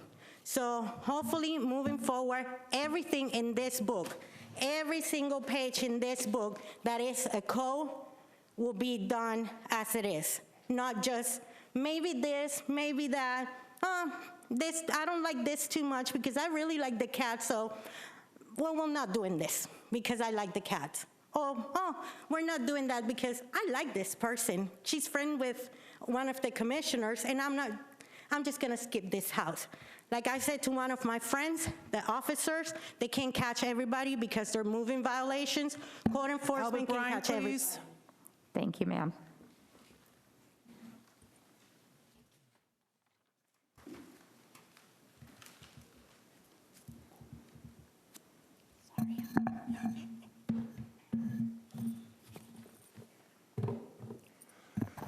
Albert Bryan, Deltona. You know, I wasn't even going to talk in public forum tonight, but after watching this commission do its thing tonight, I just couldn't help it. It's really pitiful. It really is. We elected y'all to do a job. If that means reading a 92-page ordinance, you know, or a House bill, y'all ought to fucking read it. And we're paying him $500,000. You know, maybe he needs to read it as well so he can advise you. Because isn't that what that lawyer is supposed to do, is advise you to certain things like that? I think it is. I'll be real honest with you. Tonight, what y'all showed is that y'all don't care about these people out here. You really don't. Mayor, I appreciate you getting mad. I really do. That shows you actually have something, you know, for these people. Mr. Sosa, I appreciate you taking the time to read that bill. Dana, I appreciate you reading the bill. But I'll tell you what, we elected you to do a job. Y'all should have tabled that first resolution to actually give true direction. You've got an open book over here. The man's willing to work with y'all. Work with him. I'm ashamed to say that y'all are my commission. I really am after tonight. Y'all showed your ass tonight. You really did. This man's doing a hell of a job for you, and you're letting him down, as far as I'm concerned. You're letting us down, as far as I'm concerned as well. I don't have anything against Mr. O'Grady. I really don't. I don't care what they say about what happened in Mount Dora and or otherwise. I've talked to some of the police officers that worked with him. It's a shame that things get muddied up. It really is. But not to give him any direction at all. The contract is an open book. Nothing else but an open book. And I'm going to tell you something. If you all really like this guy, if you really, really like this guy, take the time to do a charter review. The first thing you need to do is change the city manager's position in the charter. Instead of having him live within the city, make it, let's say, 15 miles within the boundaries of the city. And that way you can offer this guy a real job and pay him real money, if that's what y'all want to do. Because I'm going to tell you something. This guy's communicated with us more than anybody else that we've ever had up here. Now, I've talked to a couple of y'all commissioners on and off Facebook, on and off emails and or otherwise. I appreciate the comebacks. I really do. Matter of fact, I can honestly say that my commissioner has actually communicated with me when I've communicated with her. I haven't found a need lately. The problem I'm seeing right now, though, is the lack of actual doing your job with due diligence.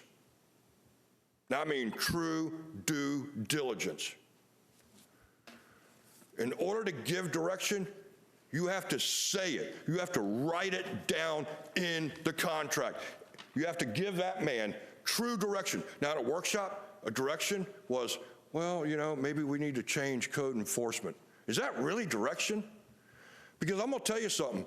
A rental ordinance is a double-edged sword. It is a double-edged sword.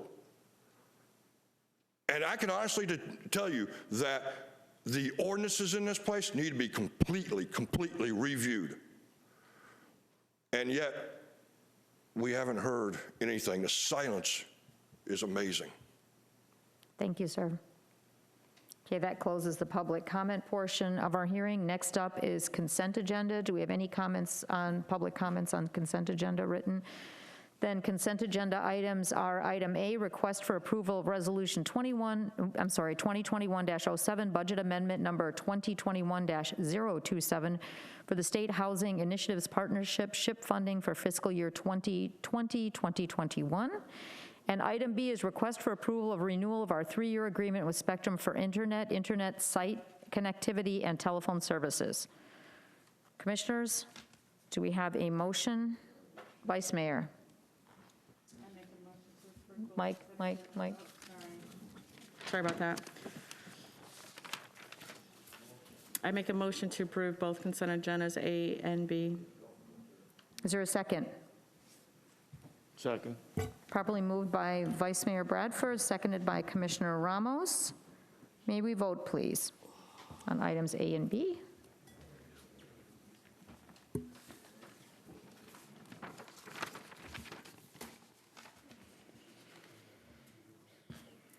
And the motion passes 7-0 for both consent agenda items. Next, we'll move on to City Commission special reports and requests. Commissioners, do you have anything to report or any requests? Vice Mayor, or Commissioner Vasquez, and then Vice Mayor. Thank you, Mayor. Mr. Peters, I didn't see Ron here, so I'm requesting if I can meet with him again, because the state is having a meeting in March on affordable housing. And at the last meeting, it was mentioned that they want a feedback of how our meeting went, our board meeting went. So I want to find out when is the next board meeting here for affordable housing, please. Thank you. That's it, Commissioner? Yes, Okay, Vice Mayor? Thank you for bringing it up, Albert. I would like us to actually get together and have a workshop because I do personally think we need to review our city charter at this point. I would like to see it.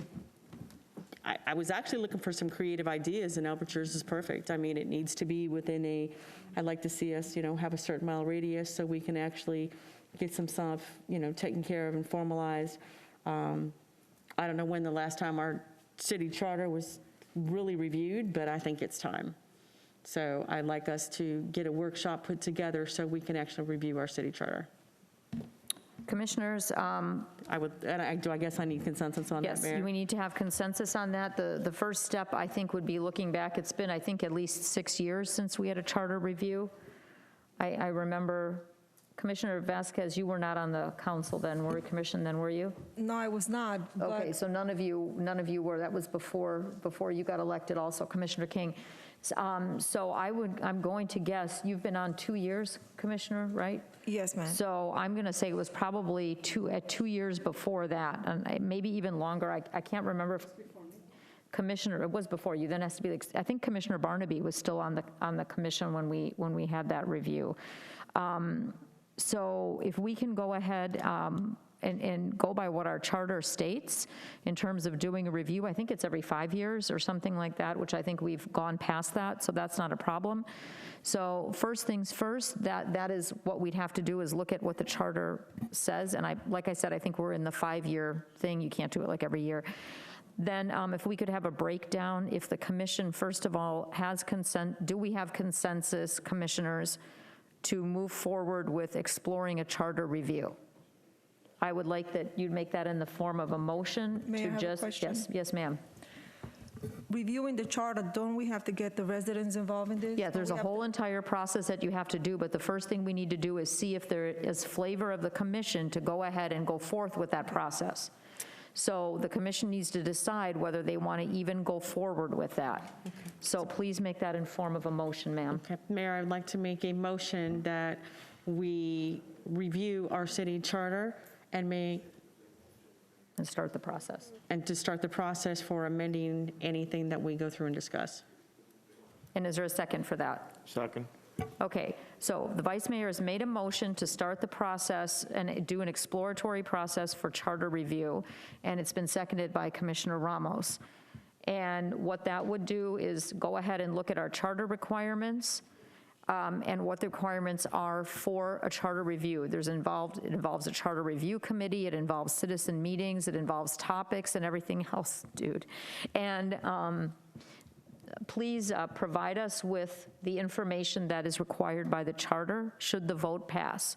So may we vote, please, on whether or not we move forward with exploring a charter review. Madam? Yes. Can we hear Skip's? Yes, sir. Because we have the books now, the I city. can give you the terms if you'd like. Well, let's see if we want to go forward with it first, and then you can go ahead and give the terms.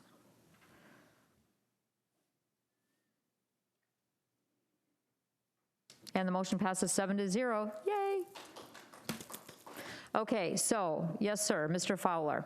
Well, initially, you had to wait 5 years after creation of the city on December of '95, and thereafter, at least every 10 years. Okay, so we're within the thing. Right, so Yep. I don't know when the last time you did it, but It's been since I've been on the commission, and as I stated before, 10 years and 3 months I've been on. So I know it was in that time frame. I believe it was when Commissioner Barnaby was still on the dais. on having it. Possibly also. A 5-member charter review committee has to be appointed at least 1 year before the next scheduled general election. So it'll be 2022. Interesting. And they have to complete its work and present any recommendations for change no sooner than 60 days before the general election.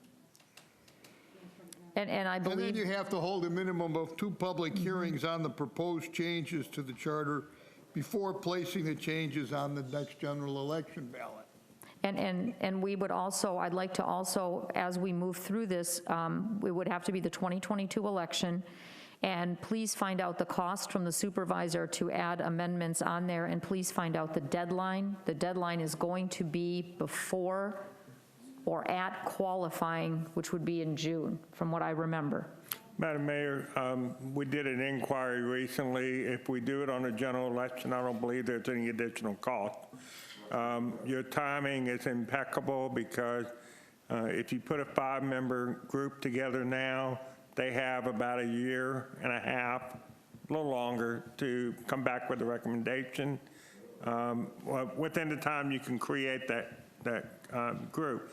If you would like, since you have asked us to do a workshop to start the process, we will also put together an application form that people would fill out to become a member of the Charter Review Committee for you all to look at as part of that workshop. Yes.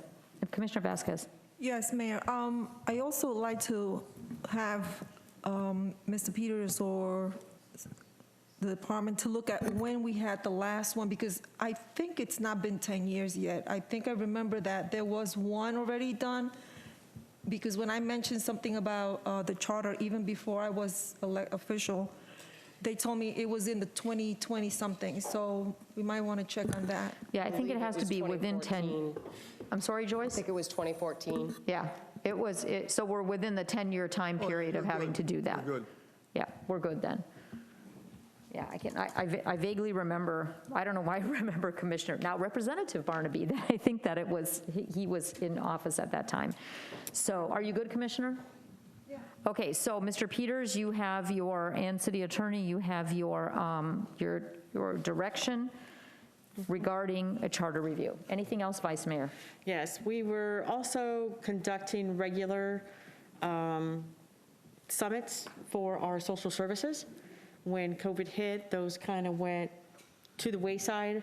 I know obviously due to COVID, it's a little difficult. I don't know if that's something we can do Zoom remotely or get any updates, but it was very helpful to actually have those social service summits, and then we were bringing individuals together. It was a difficult time, when you have to hear about all the bad, but then bringing all the groups in, I think we were actually getting to a point where we were coming up with ideas. So I don't know what has been taking place or what we can do to let's keep those social services summits going, if you could, even during this COVID. I think Commissioner McCool, did you not mention that last time? I did, and I know that I've spoken in my city manager meetings with Mr. Peters, that he is working on that. We're working on a format, working on the invite again, and to get it kicked off. So I believe that he's starting to look at that. Okay. Fantastic. All right. Anything else, ma'am? No, we're going to leave it at that. Okay, no more special reports and requests. We'll move on to City Attorney comments. I've said enough tonight. City Manager comments. I want to make a couple call-outs, for lack of a better word. As you all received the information on Friday of how well we did with the bond sale, we are actually going to save more money than we expected because we got a very favorable rate. But I want to thank personally Camille Hooper and Dr. Mark Anthony Cooper. Both of them started this whole process with the bonds before I came on board as acting city manager. They did a phenomenal job putting the bond team together. They both were highly engaged throughout the process. I just kind of jumped on the horse and went for the ride. I had to learn a lot in a very short period of time, but I do want to publicly acknowledge the efforts that those two made with regard to the bond sale, and that's it. Thank you, sir. Okay, commission comments. Commissioner Sosa, we'll start at your end today. No comments tonight. Commissioner Vasquez? Thank you, Mayor. I just want to comment once more on the town hall meetings for the districts. And I think it's safe to say that we can start all over again. And I just want to suggest you know, if we can follow what I was doing the last time, instead of bringing outside keynote speakers, bring in the speakers from within our own department so that they can explain their process and the procedures, and, you know, our residents can ask questions directly to them. And I'll sit with Mr. Peters and come up with another day to meet. That's it? Thank you. Okay. Commissioner Ramos? Thank you, Madam Mayor. Just a reminder, a friendly reminder about our daily mile that's happening every Tuesday and Thursday over at West Cross, starting at 6. Hope to see you guys out there and take a walk. Commissioner McCool? Yes, first of all, thank you, Madam Mayor. I would like to thank our residents for showing up. You are the most important part of our city, and I love hearing from you, and it warms my heart when you show up, and I see you on social media working tirelessly, being vocal. So thank you for taking the time to come out. That's really important. Even you, Elbert, you know you're my favorite. So I wanted to let you know that starting the first Tuesday of every month, starting in April, I will be having my town halls for District 4. You're free to join. In the next 2 weeks, I will be publishing where you can join via Zoom for social distancing. And then we will also have alternative live meetings probably later in the summer. But it will be the first Tuesday of every month from now on Zoom until then, starting in April, and you'll see that go out. I'd also like to give a shout out. We cleaned up the plaza over on Providence Boulevard. It looks great. I know that we're making improvements there. I want to shout out to Alex, who is the owner of the supermarket there, because I went in and had a great discussion with him regarding going from plastic bags to using recyclable bags, using reusable bags there. He thought that was a great idea, and he's also looking at replacing the styrofoam to-go food containers in there with biodegradable, and he is very open to that, and I think because they have been established in the community for so long, that's a fantastic thing to take the lead and be a community leader in that respect. So my hat's off to him for entertaining that thought. And there has been also great help at the bakery because this is a cherished part of our city. And I think that it's understood that's going, you know, that needs to happen. So I would like to thank our city for getting that cleaned up and them for participating in doing that. And I had a reminder, too, to bring up that Mr. Peters is working on our social services. It was really, we had some really great steam going. We do encourage our community to stay tuned to that so that I believe that we really will come together as a community, and I want to thank everybody for participating in that.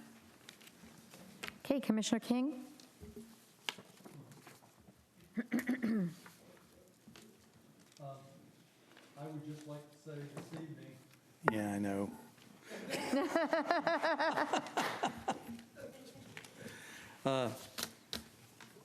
A shout out to Rocky Anastasia, who is a new employee of the city, working in the production area of our film and TV stuff back here.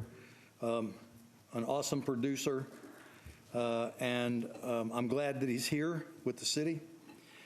He did come for the 3rd year in a row to our Four Chaplains Memorial Ceremony on the 6th of February, and he put together an awesome video. He videoed the whole ceremony and then edited it down to a 43-minute production and put it on YouTube.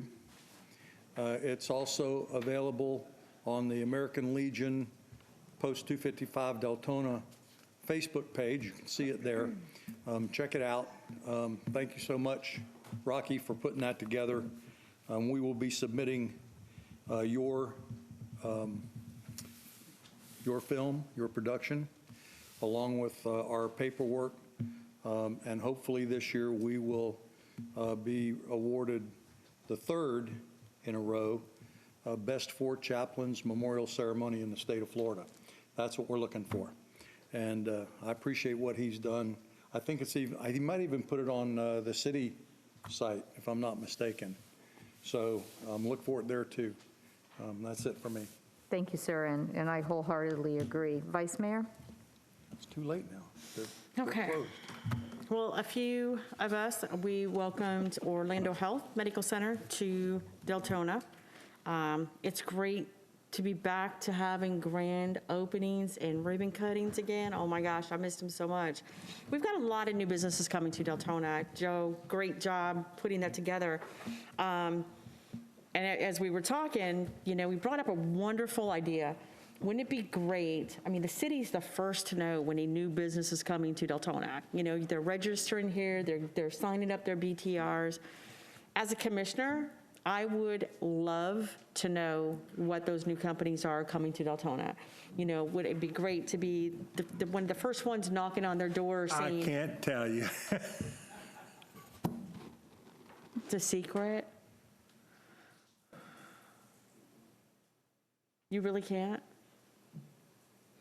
One of the companies has an NDA, but I can assure you, you'll be Oh, very no, I'm pleased. talking, we have a lot of companies that are pulling business tax receipts to come into Deltona.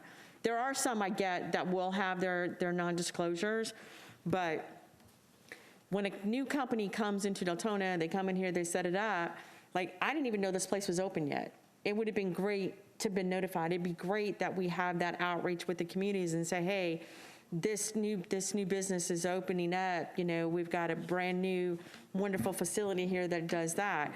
I don't know if that's something we can get in the newsletters. You know, I didn't even know for how long that we had a new meat. I'm like, a new restaurant, a new meat market, a new this. It's like, wow. And these are things as a commissioner I would love to know because I want to go visit them. I want them to know that I'm happy that you chose Deltona to be in our city. So the only way I could think of is, you know, they have to come in here, they have to register to get a business tax receipt, and, you know, I don't know what we can do to help our local businesses, promote them. Let's get the news out there. Let's see what we can do. I mean, are we still sending newsletters out quarterly, or they're not monthly anymore, right? I'm not on Deltona Water, so. But I would love to see some way that we can help get the word out and promote our new small businesses or businesses coming to the area. You know, I kind of challenge you on that. Yes. Let me remind you, last week when you all had the workshop and David Weatherton had the app for the ecotourism, I said the next app will be for Parks and Rec, and then we will do an app for economic development, and that would include the exciting news that we have and who had come to the city and who's looking to come to the city and what we have available in the city. Great. It's also going to be a very important exercise for us in places like Deltona Boulevard, where, you know, we have commercial property that is very difficult to develop because there's no public sewer there. You know, one of the most important, actually the most important element other than the land being zoned, let me correct that. The two most important things for economic development to occur, sewer and water. And if we don't have sewer and water at a commercially zoned piece of property, we're wasting our time. And so when we do that process and start looking at it, we will have a very definitive list of where we need to invest our Deltona water monies to enhance development potential. Okay. We also, I just need to see if we're even doing anything with it. We did have a recycle program, a recycle task force, not program, sorry. Is the recycle task force still meeting, communicating, and where are we at with that? And the reason I bring that up is because I recently had a cabinet company that we're dealing with. They actually have cabinets made out of 100% recycled bottles. So I don't know if, you know, there's anything that we can look back into, or if this is just a dead subject, and I didn't know if the task force is just totally dead at this point. Also, I wanted to make comments on District 2 sweep. So the code, compliance, whatever we want to call them, did a sweep of District 2, and I will say that I was very pleased with the results minus the traffic, or not the traffic, I would say the parking. Everything else to me looks really great, which I'm very happy about. But when it came to traffic, it was very concerning because it was in 100 over the top. Everything else is way here, and I'm up in hundreds on traffic and cars and parking. When we were first put in as a city, we were obviously not built and equipped to have a younger generation multifamilies, and I don't think our current policies, procedures, ordinances, let's say ordinances for the parking is not very attractive to the city that we are now. And I would like to see, I should have brought that up on the other one. I don't know, I don't think it was only my district that had probably parking at the top of the list for violations, but I would like to see what we can do to, is it an ordinance problem? Is it a demographics problem? What we can do to fix that, because if it's just wasting code's time by writing it because there's no solution, then we need to figure out, do we amend it or what do we do? So I don't know if I was the only one in District 2 that had a major parking. Everybody did. Yeah. Everyone was. So to me, that screams, let's look at it and see what we can do to get it fixed, if possible. Other than that, I wish you all a very wonderful week.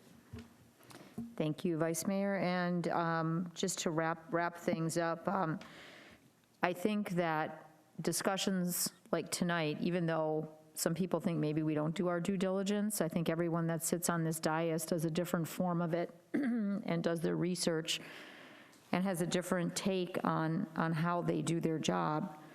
A lot of times things are done behind the scenes. You sit at home, you research, you look at things, you drive around, you look at how many people up here tonight said they talked to other people in other municipalities about the gentleman and so forth. Everyone has different ways of bringing forth their ideas, and that's why we're a commission of 7 diverse people up here that have different ideas. And I think the big thing that's missing, or has been in a long time that I've been here, is trust. And there's just not a lot of trust in a lot of different facets of the city. And the residents don't trust, and the commission doesn't trust, and staff doesn't trust. And it's just a big circle. And the one thing that we have to do is build that trust. And I think, Mr. Peters, I think that that's a big task for you. And I think by being transparent, you're doing that a lot. And I appreciate that. It's also about leadership. And it's easy to sit up here and say things, and it's hard to produce them sometimes. All of us are one individual, and it takes a collective body of 4 votes to get a lot of things done up here. And a lot of times when people say, well, nothing's done, or you've done nothing for the time you're on there, a lot of times it's just that you don't get consensus, or you don't get agreement, or your topic gets stonewalled. So there's a lot of moving parts to having 7 bosses and 7 people that have different opinions. And the last thing I want to say is change is hard. Commissioner or Vice Mayor Bradford and everybody up here that's had a sweep, parking is a big, big problem in this city because it's never been addressed. I had a lady say to me, not in my district, sir, in his district down there, lived here 18 years and no one's ever told me this. For 18 years, they've been doing whatever. And now they come up and they're told that it's against the code. And that's a fundamental problem. It's a fundamental problem, and it's a failure somewhere along the line. And I don't mean to bash code employees. We have a lot of good employees in this city. And I have a lot of good employees that work really, really, really hard and have to sit and watch us up here bash them. And it's not necessarily the individual employee.